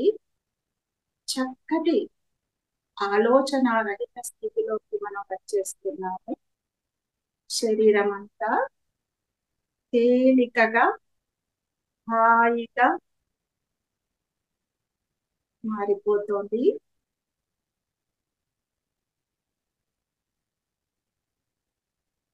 చక్కటి ఆలోచన రహిత స్థితిలో శరీరం అంతా తేలికగా మారిపోతోంది.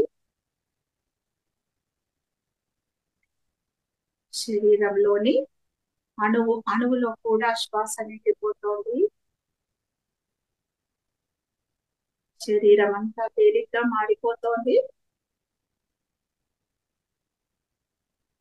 ఇలాంటి అద్భుతమైన శూన్య స్థితిలో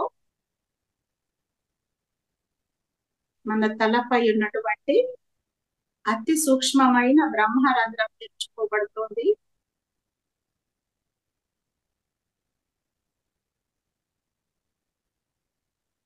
మన చుట్టూ విశ్వంలో ఉన్నటువంటి అద్భుతమైన కాస్మిక్ ఎనర్జీ, విశ్వమయ ప్రాణశక్తి ఆ బ్రహ్మరంధ్రం గుండా మన తల లోపలికి ప్రవేశిస్తోంది.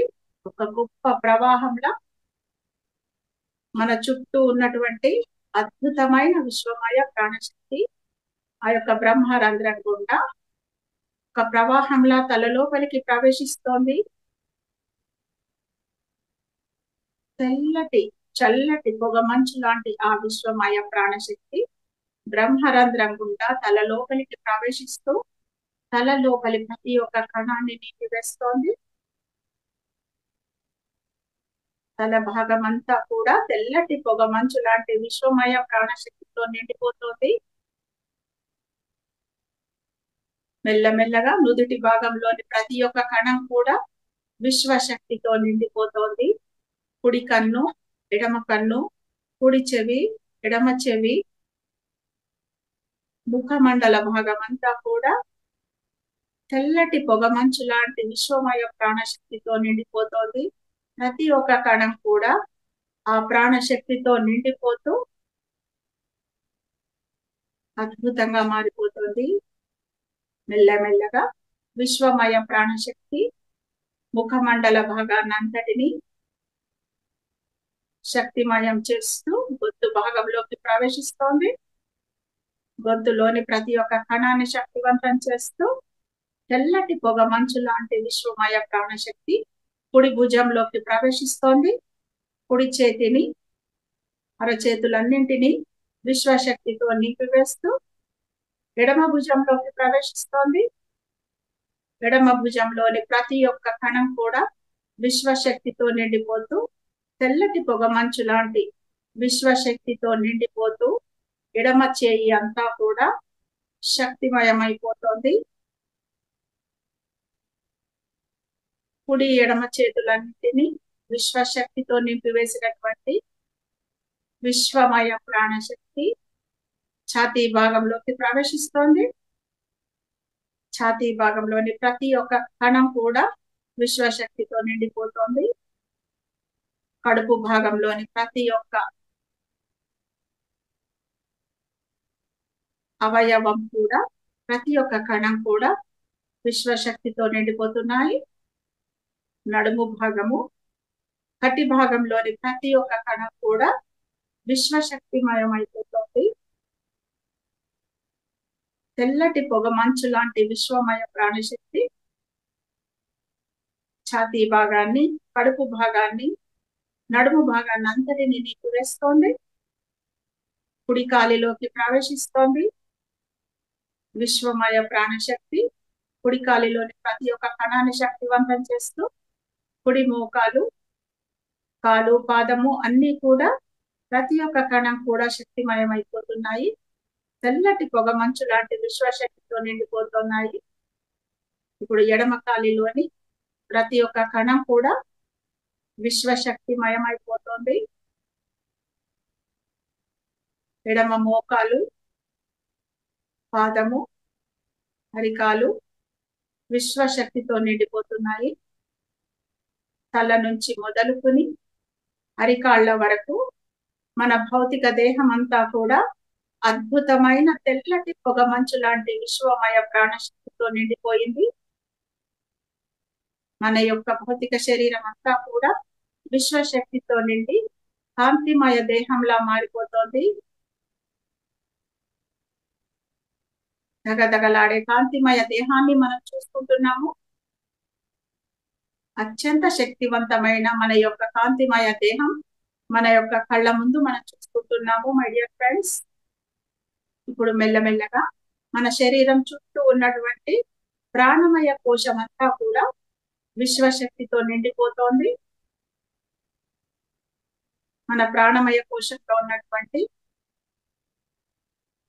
అనేక నాడులపై ఉన్నటువంటి గత అనేక జన్మల కర్మ ఫలితాలన్నీ కూడా ఈ విశ్వమయ ప్రాణశక్తితో శుద్ధి చేయబడుతున్నాయి. జ్ఞానాగ్ని దగ్ధ కర్మాణం అంటూ ఈ యొక్క విశ్వమయ ప్రాణశక్తితో మన యొక్క పూర్వజన్మ కర్మలన్నీ శుద్ధి చేయబడుతున్నాయి. ప్రాణమయ కోశంలో ఉన్నటువంటి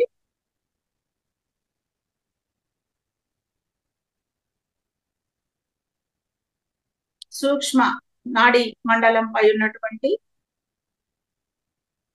సూక్ష్మ వెన్నెముక పై అమరి ఉన్న కుండలిని జాగృతమవుతోంది.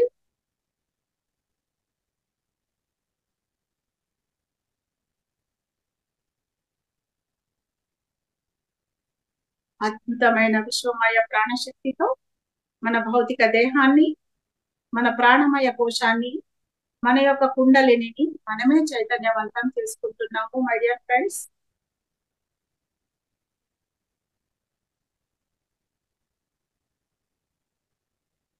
చక్కటి బ్రహ్మానంద స్థితిలో ఉంటూ ధ్యానం చేద్దాం.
ఓకే మై డియర్ ఫ్రెండ్స్, మెల్లమెల్లగా మీ రెండు అరచేతులు కళ్ళ మీద ఉంచుకుంటూ 5, 4, 3, 2, 1, 0 మెల్లిమెల్లిగా రెండు చేతులు తీసేస్తూ కళ్ళు తెరుద్దాం. ఇంతవరకు మనం చేసుకున్నటువంటి అద్భుతమైన జ్ఞానానికి చప్పట్లు కొట్టుకుంటూ మరి ఈ యొక్క గొప్ప అవకాశాన్ని నాకు ఇచ్చినటువంటి బ్రహ్మర్షి పితామహ పత్రిజీ గారికి, మరి మహావతార్ బాబాజీ ఫౌండేషన్ ఆవిష్కర్త రంగనాథ్ గారికి, మరి వారి బృందానికి, ముఖ్యంగా లలిత మేడంకి నా యొక్క ధన్యవాదాలు తెలుపుకుంటున్నాను. మరి ఈ రోజు నాతో పాటు కలిసి చక్కటి ధ్యానంలో మీ సమయాన్ని గడిపిన మెడిటేటర్స్ అందరికీ నా యొక్క కృతజ్ఞతలు తెలుపుకుంటున్నాను. ఎవరికైనా ఏమైనా డౌట్ ఉంటే మీ ఇష్టం. Thank you very much. ధ్యానం ఎలా ఉంది చెప్పండి ఈరోజు. Thank you madam. చాలా అద్భుతమైన ధ్యానము, చాలా అద్భుతంగా ఉందండి. ఎంత మంచి క్లాసో. ఇప్పటికీ 16 సెషన్స్ అంటే 16 సెషన్స్లోనూ ఒక్కొక్క మాస్టర్స్ వస్తూ ఉంటారు, ధ్యానం గురించి చెప్తూ ఉంటారు. ఒక్కొక్కరు ఒక్కొక్క రీతిలో ధ్యానం అంటే ఏంటి, వాళ్ళ దాని విశిష్టతలు, స్వాధ్యాయము, సద్జన సాంగత్యం అంటే ఏంటి వివరిస్తూ ఉంటారు. కానీ ఏమి క్లాస్ మేడం, అబ్బా బాబా! ఎంత ఎక్సలెంట్గా ఉందంటే ఈరోజు క్లాస్. మూలాధారంతో మొదలుపెట్టి చక్రాలు వచ్చేసాయి. అలాగే ధ్యానంలో ఎప్పుడు కూడా ఉత్తర గీత శ్లోకం చెప్పడమే కానీ దాని వివరణ, మొదటి స్థితిలో ఎన్ని జన్మలు ఉంటాయి, తర్వాత స్థితికి మళ్ళా అంటే పూజల్లో ఎలా ఎన్ని జన్మలు అయిపోతాయి, తర్వాత స్తోత్రాల్లో ఎన్ని జన్మలు అయిపోతాయి, ఆ తర్వాత మనము ఏదైతే జపంలో ఎన్ని జన్మలు అయిపోతాయి, ఇవన్నీ దాటుకొని మళ్ళా ధ్యానంలోకి రావడం జరుగుతుంది. ఏ ఏ జన్మలు ఏ ఏ స్థితుల్లో ఉంటాయి, మూలాధారము, స్వాదిష్టానం, ఇలా ఒక్కొక్కటి ఇక్కడి వరకు వచ్చి ధ్యానం అనేసరికి మనం హృదయ స్థానంలో ఉంటుంది. అది ఎంత అద్భుతము! ఆ హృదయ స్థానం అంటే శ్వాసతో తీసుకునేది. మన అంతరం ఇంతవరకు బాహ్యంతో చేస్తూ ఉంటాం ధ్యానము, ఇప్పుడు అంతరంగంలోకి వెళ్తాము. మా బయట కనిపించే భగవంతుని లోపల చూసుకుంటాము, మనమే భగవంతులను తెలుసుకుంటాం. చాలా చక్కగా ఉంది మేడం, ఎంత అద్భుతంగా ఉంది. అలాగే పిల్లలతో ఇక్కడ వచ్చే వాళ్ళందరూ కూడా వాళ్ళు వస్తుంటారు, కానీ ఈ పిల్లలతో ధ్యానము అనేది చాలా మంచి కాన్సెప్ట్. ఎందుకంటే రేపటి భావితరం వాళ్ళు పునాదులు బాగుంటేనే దాని మీద ఎంతటి కన్స్ట్రక్షన్ అయినా చేసుకోవచ్చు అన్నట్టు. పిల్లలు పెద్ద అయినాక నేర్పించవచ్చులే అనుకుంటారు, ఇంకా వయసు దండిగా ఉంది ఇప్పటి నుంచి ఎందుకు, కానీ అప్పుడే బీజం పడిపోవాలి పిల్లలకు. అందుకే ధ్యాన మాతృత్వము అంటాం, ఆ గర్భంలోనే పడిపోవాలి. అది పిల్లల గురించి కూడా, పిల్లలకి ఎలాంటి చిన్నప్పుడు పుస్తకాలు ఇవ్వాలి అనేది కూడా అద్భుతంగా చిన్నప్పుడు చెప్పారు. చిన్నప్పుడు పిల్లలకు మనం నేర్పించకపోతే పెద్దయ్యాక ప్రపంచం అంతా కలిసి నేర్పిస్తుంది పిల్లలకి. మరి ఏది కరెక్టో ఆలోచించుకోవాలి మనం. మన పిల్లలు ప్రపంచానికి నేర్పించే వాళ్ళుగా ఉండాలి. అందుకోసం మనం తల్లులాగా తండ్రిలాగా జన్మ తీసుకుంటాం ఇక్కడ. Thank you. చాలా అద్భుతంగా ఉంది మేడం ఈరోజు క్లాసు. మొదటి క్లాసు ఇంత అద్భుతంగా ఎంత మందికి అందరికీ కూడా అరటిపండు ఒలిచి పెట్టేసినట్టు అంత అంటే పూర్తిగా అవగాహన వచ్చేస్తుంది వాళ్ళకు. అంత చక్కగా వివరించారు ధ్యానం అంటే ఏంటి, ఎలా ఇంకొక చిన్న చేసుకోవాలి. రిక్వెస్ట్ మేడం, ఇంకొక చిన్న రిక్వెస్ట్. మరి ఇలాంటి అద్భుతమైన జ్ఞానానికి సంబంధించిన శీర్షికలతో మరి మనము ప్రతి నెల పత్రిజీ మానస పుత్రిక, పిరమిడ్ స్పిరిచువల్ సొసైటీస్ ధ్యాన జ్ఞానవాణి, ధ్యాన జగత్ మ్యాగజైన్ ని మనం తీసుకొని వస్తున్నాము. దానిలో చిన్న పిల్లలకు సంబంధించినవి, యంగ్స్టర్స్ కు సంబంధించినవి, పెద్దవాళ్ళకు సంబంధించిన అన్ని రకాల ఆత్మ జ్ఞానానికి సంబంధించిన శీర్షికలు ఉంటాయి. క్విజ్ టైం తో సహా దాంట్లో ఉంటుంది. మరి ప్రతి ఒక్కరు కూడా ఈ యొక్క పత్రికకి చందాదారులుగా అవుతూ, మరి మీరు చందాలు కట్టడమే కాకుండా ఏవైనా ఫంక్షన్స్ కి వెళ్ళినప్పుడు ఈ పత్రికలను వాళ్లకు ఒక సంవత్సరం చందా రాయించి దానిని కవర్ లో పెట్టి విత్ బెస్ట్ కాంప్లిమెంట్స్ అంటే నిజంగా వాళ్ళ యొక్క శుభాన్ని మనం కాక్షిస్తున్న వాళ్ళం అవుతాము.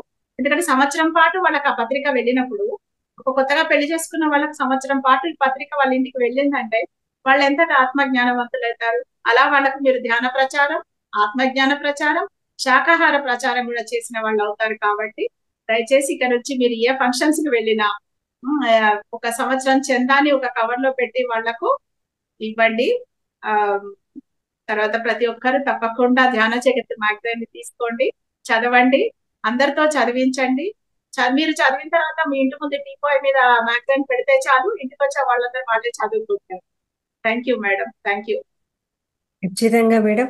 ప్రతి ఒక్కరూ కూడా ఈ ధ్యాన జగత్ మ్యాగజైన్ అయితే ఖచ్చితంగా ఇంట్లో ఉండాలండి. అందరూ తెప్పించుకోండి. ఆల్రెడీ ఒకసారి నేను పోస్ట్ పెట్టడం జరిగింది, మళ్ళీ పోస్ట్ పెడతాను దాని గురించి. అది ఎలా ఫిలప్ చేసుకోవాలి ఏంటి అనేసి మొత్తం డీటెయిల్స్ కూడా షేర్ చేస్తాము. మీరు ప్రతి ఒక్కరు కూడా ఆ పత్రికను ప్రతి ఒక్క ఇంటికి రావాలండి. అలా వస్తే ఎంతో జ్ఞానం అనేది మనం ప్రతి నెల తెలుసుకోగలుగుతుండే అప్డేట్స్ అన్నీ వస్తూ ఉంటాయి, అందులో ఎంతో జ్ఞానం వస్తూ ఉంటుంది. కాబట్టి అందరూ కూడా ఇది తెప్పించుకునే ప్రయత్నం అయితే చేద్దాము. థ్యాంక్ యూ మేడం, ఇంత చక్కగా మాకు ధ్యానాన్ని ఆత్మజ్ఞానాన్ని అందించారు. చాలా అద్భుతంగా జరిగింది మొదటి రోజు సెషన్ మాకు. అలాగే ఎవరికైనా ఏమైనా డౌట్స్ ఉన్నా మేడం గారు చెప్పిన క్లాస్ మీద ఎలా ఉంది ఏంటి అనేది కూడా మీకు ఏమైనా డౌట్స్ ఉన్నా కూడా క్లియర్ చేసుకోండి. హ్యాండ్ రైజ్ చేయండి మాస్టర్స్. ఓం ప్రకాశం గారు అన్మ్యూట్ చేసుకోండి సార్, మాట్లాడండి Well, sir. well done, madam. Good coverage of subject in a given time. And also ధ్యాన మాతృత్వానికి మనకి ఎగ్జాంపుల్స్ ఏంటంటే అష్టావక్రుడు, భక్త ప్రహ్లాదుడు, తర్వాత అభిమన్యులు. వీళ్ళు ధ్యాన మాతృత్వానికి మనకి గివెన్ ఎగ్జాంపుల్స్. సో దాన్ని మన ఎవ్రీ పేరెంట్స్ కూడా ఫాలో కావాలని అందరూ కోరుకుంటున్నారు. Thank you very much. Okay, ఇంకా ఇంకా మాస్టర్స్ రవీంద్రరావు గారు అన్మ్యూట్ చేసుకోండి సార్.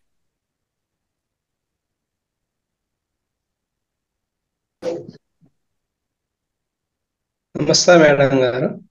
నమస్తే సార్. ఈరోజు ఈ ధ్యానం గురించి చాలా చక్కగా వివరించారు మేడం గారు.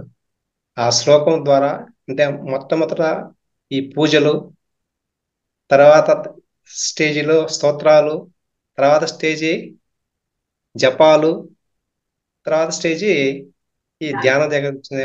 ఒక్కొక్క స్టేజి ఒక్కొక్క చక్రానికి ప్రతీకగా ఉంటుంది. ఈ హయ్యర్ స్టేజ్ లో ఉండింది హృదయ స్థానంలో ఉంది కాబట్టి మనం ధ్యానంలోకి వచ్చినప్పుడు మన అంతరంగంలోకి ప్రవేశిస్తాము. అప్పుడు మన యొక్క చాలా జరుగుతుందని చెప్పారు మేడం. చాలా చక్కగా వివరించారు, చాలా చక్కగా వివరించారు మేడం. ఇంత చక్కగా ఎప్పుడు నేను వినలేదు ఇది ధ్యానం గురించి. ఇంత ఉదాహరణ పూర్వకంగా చాలా చక్కగా చెప్పారు మేడం. మీకు ధన్యవాదాలు.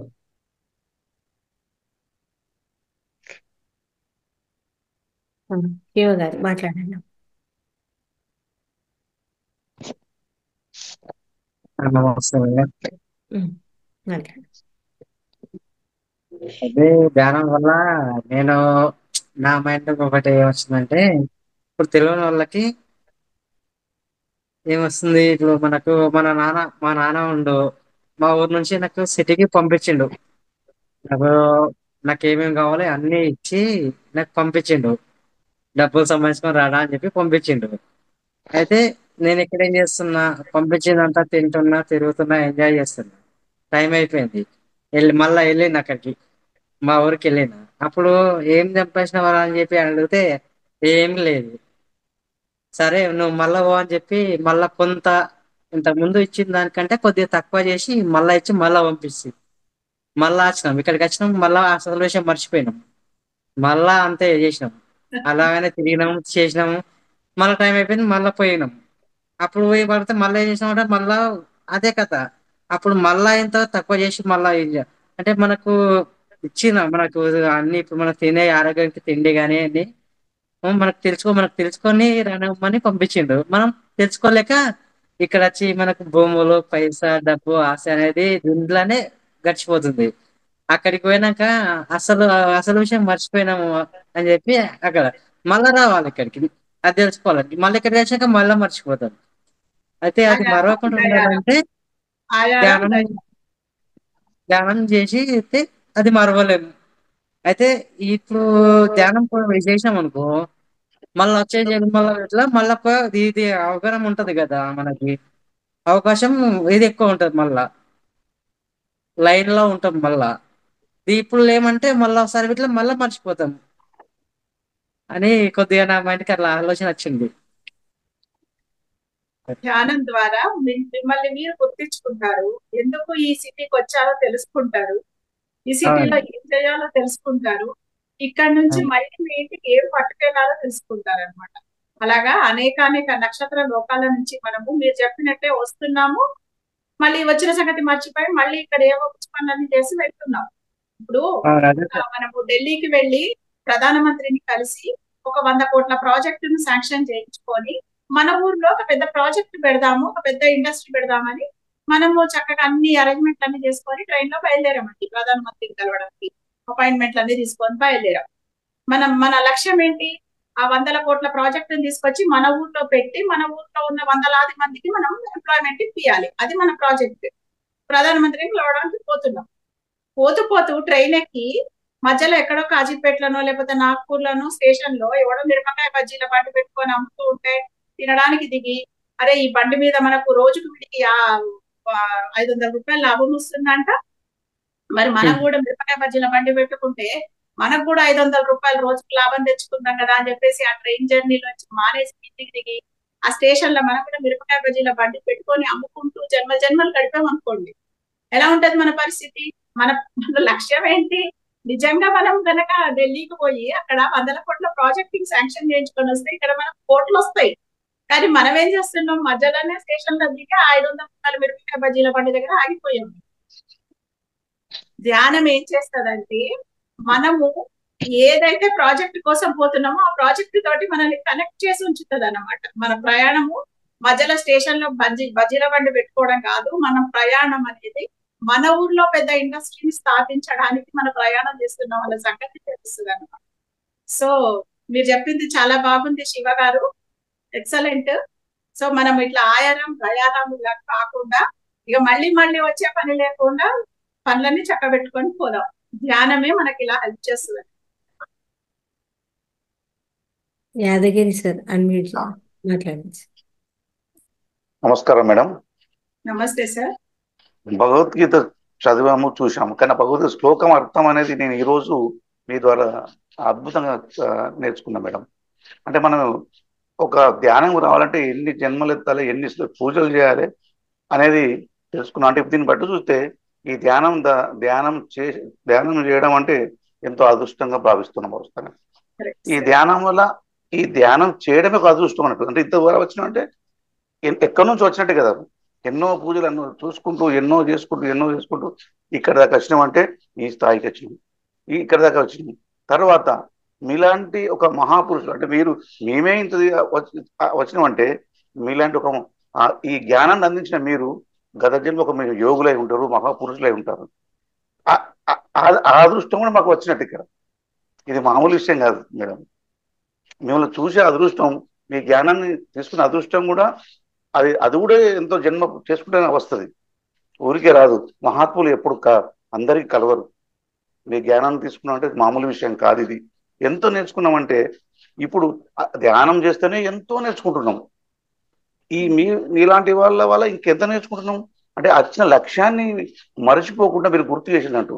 ప్రతి మనిషి ఒక పర్పస్కి వస్తారు కనుక ఊరికే కాకుండా మీలాంటి వాళ్ళు మహాపురుషులు గుర్తు చేస్తారు అన్నట్టు. నువ్వు వచ్చింది దీనికోసము, ఒక లక్ష్యం కోసం వచ్చినా గుర్తు చేశారు ఈరోజు మీరు. చాలా సంతోషం మేడం, చాలా ధన్యవాదాలు మేడం. లతాశ్రీ గారు అమ్మ మాట్లాడండి. నమస్తే మేడం గారు. ఈరోజు ధ్యానం గురించి మాకు చాలా చక్కగా బోధించారు మేడం. ధ్యానంలో అంటే స్టేజ్ల గురించి చెప్పారు చూడు మేడం, చాలా బాగున్నాయి. దాంతోపాటు మనకు అంటే ప్రతి ఇంట్లో ఒక గ్రంథాలయం ఉండాలని చెప్పారు మేడం. అది ఎక్సలెంట్ గా ఉంది. అంటే మనం ఎంతసేపు వినడము అదొక్కటే కాకుండా చదవడం ద్వారా కూడా మనం ధ్యానం పొందవచ్చు. మీరు చెప్పారు కదా మ్యామ్, చాలా చక్కగా ఉంది. దాంతోపాటు ఇంకోటి ఏంటంటే మన పిల్లలకి ఎంత సంపాదిస్తున్నాము, ఏం చేస్తున్నామనే కాకుండా మనం ధ్యానం చేస్తూ పిల్లల్ని కూడా ధ్యానం వైపు మళ్ళిస్తే మనం భావితరాలకు ఒక గురువులను అందించడం జరుగుతుంది. అంటే మీలాంటి గురువులని అనమాట మేడం. చాలా బాగుంది మ్యామ్, ఎక్సలెంట్ గా ఉంది. యాక్చువల్ గా ఈరోజు నిజంగా అసలు అంటే ఎన్ని రోజులు మనకు అందరు మాస్టర్స్ చెప్తున్నారు, కానీ చాలా క్లుప్తంగా క్లియర్ గా ధ్యానం వల్ల మనం ఏమేమి సాధించవచ్చు, ఏం పొందవచ్చు అనేది క్లియర్ గా చెప్పారు madam. Thank you so much ma'am. Thank you Latha madam. Thank you. ఇంకా మాస్టర్స్ ఎవరైనా ఏదైనా డౌట్స్ ఉన్నాయా, మాట్లాడతారా?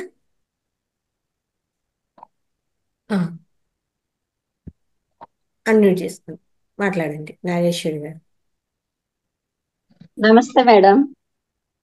నమస్తే మేడం. ఈరోజు క్లాస్ చాలా బాగుంది మేడం, చాలా ఎక్సలెంట్ గా ఉంది. నేను కొంచెం 4 మంచి మాటలు అని ఉంటాయి కదా మేడం, కొటేషన్స్, అవి ఒక 2 చెప్తాను మేడం. చెప్పండి. భగవద్గీతలోవి మేడం. సమయం లేదని సమాధి వరకు రాని స్నేహితులు, చితి కాలే వరకు కూడా ఉండని బంధువులు, కడచూపుకైనా రాని స్నేహితులు, కాసుల కోసం నటించే కన్నపిల్లలు, మరణం తప్పనిదే కానీ జీవితాన్ని ఆస్వాదించకపోతే తప్పు నీదే, శాశ్వతంగా నిద్రించక ముందే మేలుకో మిత్రమా. ఇదొక కొటేషన్ మేడం, ఇదొక మంచి మాట. ఇంకొకటి మేడం, ఏది శాశ్వతం కాదు, ఈ లోకంలో గడుపుతున్న ఈ క్షణం మాత్రమే మనది. నిన్న అనేది తీరిపోయిన రుణం, రేపు అనేది దేవుడిచ్చే వరం. ఇవి 2 కొటేషన్స్ మేడం. ఎలా ఉన్నాయి మేడం? భగవద్గీత శ్లోకాలు 2 చదవచ్చా మేడం? చదవండి. చాలా టైం అయినట్టుంది, మరి అందరికీ చూడండి. ఓకే మేడం, ఈసారి క్లాస్ లో చదువుతాను. థ్యాంక్ యూ ఓకే మేడం, ధన్యవాదాలు. Thank you very much madam. Mahavatar ఫౌండేషన్లో ఆల్రెడీ కన్నడ సెషన్ వాళ్ళు మన డిసెంబర్ 31కు 365 రోజుల సెషన్ కంప్లీట్ చేసుకున్నారు మార్నింగ్ సెషన్లో. ఆ సందర్భంగా మన కర్ణాటకలో జరిగిన ధ్యాన మహాయజ్ఞంలో మహిళా ధ్యాన మహాచక్రాలు అని కర్ణాటకలో చేయడం జరిగింది. అందులో పత్రిజీ ప్రబోధాలు అనే పుస్తకాన్ని మనకు తెలుగులో ఉంది, దాన్ని సారు కన్నడలో ట్రాన్స్లేట్ చేయించి అక్కడ రిలీజ్ చేయడం జరిగింది మేడం. పత్రిజీ ప్రబోధాలు కన్నడలో లేదు, దాన్ని అందరికీ అక్కడ వాళ్ళకు కూడా తెలియాలి అనేసి ఆ పుస్తకాన్ని కొంతమందితో ట్రాన్స్లేట్ చేయించడం జరిగింది. అలా చేయించి ఆ ప్రబోధాల పుస్తకాలను ఆ ధ్యాన మహాచక్రాలు అంటే మహిళా ధ్యాన మహాచక్రాలు కర్ణాటకలో మన రీసెంట్గానే జరిగాయి, అక్కడ రిలీజ్ చేయడం జరిగింది అనమాట. అది మహావతార్ ఫౌండేషన్ వాళ్ళు చేయడం జరిగింది అనమాట. అది అక్కడ ఆ గొప్ప విషయం జరిగింది మేడం. అందరికీ కూడా మహావతార్ ఫౌండేషన్ తరపున ఆ పుస్తకం రిలీజ్ అయింది అని చేశారు మేడం. అందరికీ అంటే తెలుగులో, అంటే గురువు గారు తెలుగు నుంచి రావడం వల్ల అందరికీ ఎంతో జ్ఞానం అనేది ఉంది, కానీ వేరే లాంగ్వేజ్లో దొరకట్లేదు అన్ని పుస్తకాలు, కాబట్టి దాన్ని కూడా అలా చేయిస్తున్నారు అనమాట. Wonderful madam, wonderful. అది చేయడం జరిగింది. అలా మహావతార్ చేయాల్సిన పనే అది. పత్రి గారి యొక్క జ్ఞానాన్ని డాక్యుమెంట్ చేయడం అనేది మనం చేయాల్సిన ప్రథమ కర్తవ్యం అన్నమాట. ఎందుకంటే పత్రి గారు ప్రతి ఒక్క ఆధ్యాత్మిక రహస్యాన్ని అతి సులువుగా చేసి మనకు అందించారు. ఇన్స్టెంట్ కాఫీ తాగినంత సులువుగా అందించారు. సో వాటిని మనము రాబోయే తరాలకు అందించడం అనేది చాలా గొప్ప ప్రాజెక్ట్. మరి ఆ ప్రాజెక్ట్ మరి పత్రిజీ ప్రబోధాల ద్వారా నరేంద్ర ఆసూరి గారు చేపట్టడం అనేది చాలా గొప్ప విషయము. వారికి మనం ధన్యవాదాలు తెలుపుకోవాలి. Thank you. అలాగే ఒక చిన్న ఇది చెప్తాను అందరికీ కూడా. మాస్టర్స్ మనకు కొత్తగా వచ్చిన వాళ్ళు పాత వాళ్ళకంటే ఆల్రెడీ తెలిసే ఉంటుంది. ఇక్కడ మన పిఎస్ఎస్ఎం ఒంట్లో 3+2+1 అనే ఒక ఫార్ములా ఉంటుంది. 3 గంటలు ధ్యానము, అలాగే 2 గంటలు స్వాధ్యాయము, 1 గంట సజ్జన సాంగత్యము. సజ్జన సాంగత్యం ఎలాగో మనకు ఇక్కడ గ్రూప్లో జరిగిపోతుంటుంది. ఇలా 3 గంటలు అంటే కొత్తగా వస్తూనే 3 గంటలు అనుకున్న 3 పూటలుగా మొదలు పెట్టండి, పెద్ద విషయం కాదు. పొద్దున్నే కొంచెం సేపు ఎలాగో మన క్లాసులు ఉంటాయి, మధ్యాహ్నం ఇంకొంచెం సేపు, రాత్రికి ఎలాగో క్లాస్లో ఉంటాం అలా కొంచెం కొంచెం సేపు మొదలు పెడుతూ దాన్ని గంటకు తీసుకురావడం, ఆ తర్వాత ఒక సిట్టింగ్లోనే 2 గంటలు రావడం, అట్లా మొదలు పెడుతూ ముందుకు వస్తూ ఉన్నారంటే ప్రతిరోజు కూర్చోవడమే అలవాటు చేసుకోవాలి. కూర్చోవడమే కష్టం కాబట్టి ముందు కూర్చోవడమే అలవాటు చేసుకోవాలి. అలాగే ఎన్నో పుస్తకాలు, మంచి మంచి పుస్తకాలు గ్రూప్లో షేర్ చేయడం జరుగుతుంది. తులసీదళం కానీ ఇంకా పుస్తకాలు నేను రోజు షేర్ చేయడం జరుగుతుంది. అవి కూడా ప్రతి ఒక్కరూ కూడా స్వాధ్యాయం చేయాలి. అలాగే పుస్తకాలు తెప్పించుకోండి, మంచి మంచి పుస్తకాలు తెప్పించుకొని స్వాధ్యాయం మొదలు పెట్టండి. అది కూడా ముందు 1 పేజీ 2 పేజీలతోనే స్టార్ట్ అవుతుంది. ఆ తర్వాత ముందుకు వెళ్ళిపోతూ ఉంటుంది అనమాట. ఏది కూడా ఒకేసారి అన్ని చదవలేము. నిదానంగా మొదలుపెట్టి ఖచ్చితంగా ప్రతి ఒక్కరూ కూడా స్వాధ్యాయము, సజ్జన సాంగత్యము ఇవన్నీ జరుగుతూ ఉండాలి మాస్టర్స్. తెలిసిన ఈ చెప్పే జ్ఞానం ప్రతిరోజు ఒక బుక్ పెట్టుకొని అందరూ నోట్ చేసుకోవాలి. సాటర్డే రోజు ఎగ్జామ్ ఉంటుంది కాబట్టి ఈరోజు మేడం గారు ఏం చెప్పారో దాని మీద క్వశ్చన్స్ కూడా ఉంటాయి. ఆ సాటర్డే రోజు క్వశ్చన్స్ అడగడం జరుగుతుంది. ఇలా సోమవారం నుంచి శుక్రవారం వరకు జరిగే ప్రతి రోజు మీద 5 క్వశ్చన్స్ అయితే ఉంటాయి. కాబట్టి ఈ వీడియో మళ్ళీ పంపించగానే నోట్ చేసుకోండి. ఏ క్వశ్చన్స్ వస్తాయో తెలియదు కాబట్టి అంత వీడియో అలర్ట్ చేసుకొని చక్కగా నోట్ చేసుకొని రెడీగా ఉండండి ఎగ్జామ్కు. ఇదైతే రావడము పోవడము అయితే వేస్ట్ కదా, ఇన్ని రోజులు అదే జరుగుతుంది. కానీ మీరు ఎంత మటుకు గ్రహించినారో కూడా ముఖ్యమే కదా ఇక్కడ. కాబట్టి ఇది కూడా ఈసారి కాన్సెప్ట్లో పెట్టడం జరిగింది కాబట్టి నోట్ చేసుకోండి. ఈ వీడియోను అద్భుతంగా అందరికీ కూడా షేర్ చేయండి. మీ గ్రూప్లో ఎంతమంది ఉంటే అందరికీ షేర్ చేయండి. ఎంతమంది ఈ జ్ఞానాన్ని పొంది మళ్ళా వాళ్ళు ధ్యానులుగా తయారవుతారు, ఇంకా గొప్ప మాస్టర్లుగా తయారవుతారు. కాబట్టి అందరూ షేర్ చేయండి, ఈ వీడియోని లైక్ చేయండి. అలాగే మన మహావతార్ ఫౌండేషన్ ఛానల్ను సబ్స్క్రైబ్ చేసుకోండి. ఇంకా ఎన్నో వీడియోస్ వస్తూ ఉంటాయి. కాబట్టి ఇదంతా మనం చేయాలి. ఖచ్చితంగా షేర్ చేయాలి, లైక్ చేయాలి, సబ్స్క్రైబ్ చేసుకోవాలి. ఈ జ్ఞానాన్ని అందరికీ పంచడం కూడా మనం చేసే సేవలో భాగమే. కాబట్టి అది సేవ ఎవరి కోసమో కాదు, మన కర్మలు మనం తొలగించుకోవడం కోసము. ఏ సేవ చేసినా మన కోసమే, ఎవరి కోసమో కాదు. మీరు చేయడం వల్ల మాకేం రాదు, కానీ ఏమవుతుంది అంటే మన కర్మలు మనం తొలగించుకునే అవకాశం. కాబట్టి చక్కగా ఈ రకంగా ఫాలో అవ్వండి మాస్టర్స్. తిరిగి రేపు పొద్దున విశ్వ స్వస్థ ధ్యానము అనేది ఉంటుందండి, 6 గంటల నుంచి 7 గంటల వరకు. అందులో కూడా అందరూ కూడా భాగస్వాములు కండి. ఓకేనా మాస్టర్స్? Thank you madam. మరొకసారి మీకు అనంత కోటి ఆత్మ నమస్కారాలు. ముందు కూడా మీరు ఈ సెషన్స్లో మాకు వచ్చి జ్ఞానాన్ని అందించాలి. ఇంకా ఎంతో సబ్జెక్ట్ మీ దగ్గర నుంచి రావాలి అని కోరుకుంటున్నాను. తిరిగి మీ క్లాస్ 13వ తారీఖు ఉంటుంది. ఆ రోజు తిరిగి మళ్ళీ 13వ తారీఖు ఉంది కదా, సేమ్ టైమా?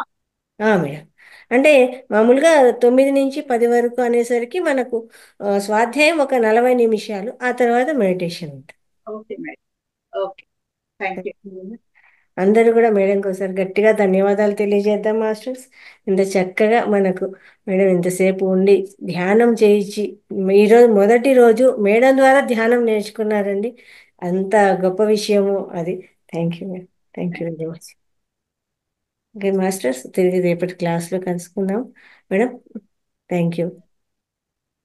ఓకే అండి, అందరం కూడా రేపు మార్నింగ్ సెషన్లో ధ్యానంలో కలుసుకుంటాము. ఇంకా ఆదివారం రోజు మనకి ఎలాగో క్లాస్ అనేది హాలిడే అండి, కాబట్టి నైట్ క్లాస్ ఏమి ఉండదు. మార్నింగ్ అది మెడిటేషన్ 1 అవర్ మెడిటేషన్ ఉంటుంది. అందులో అందరూ పార్టిసిపేట్ కండి. Thank you.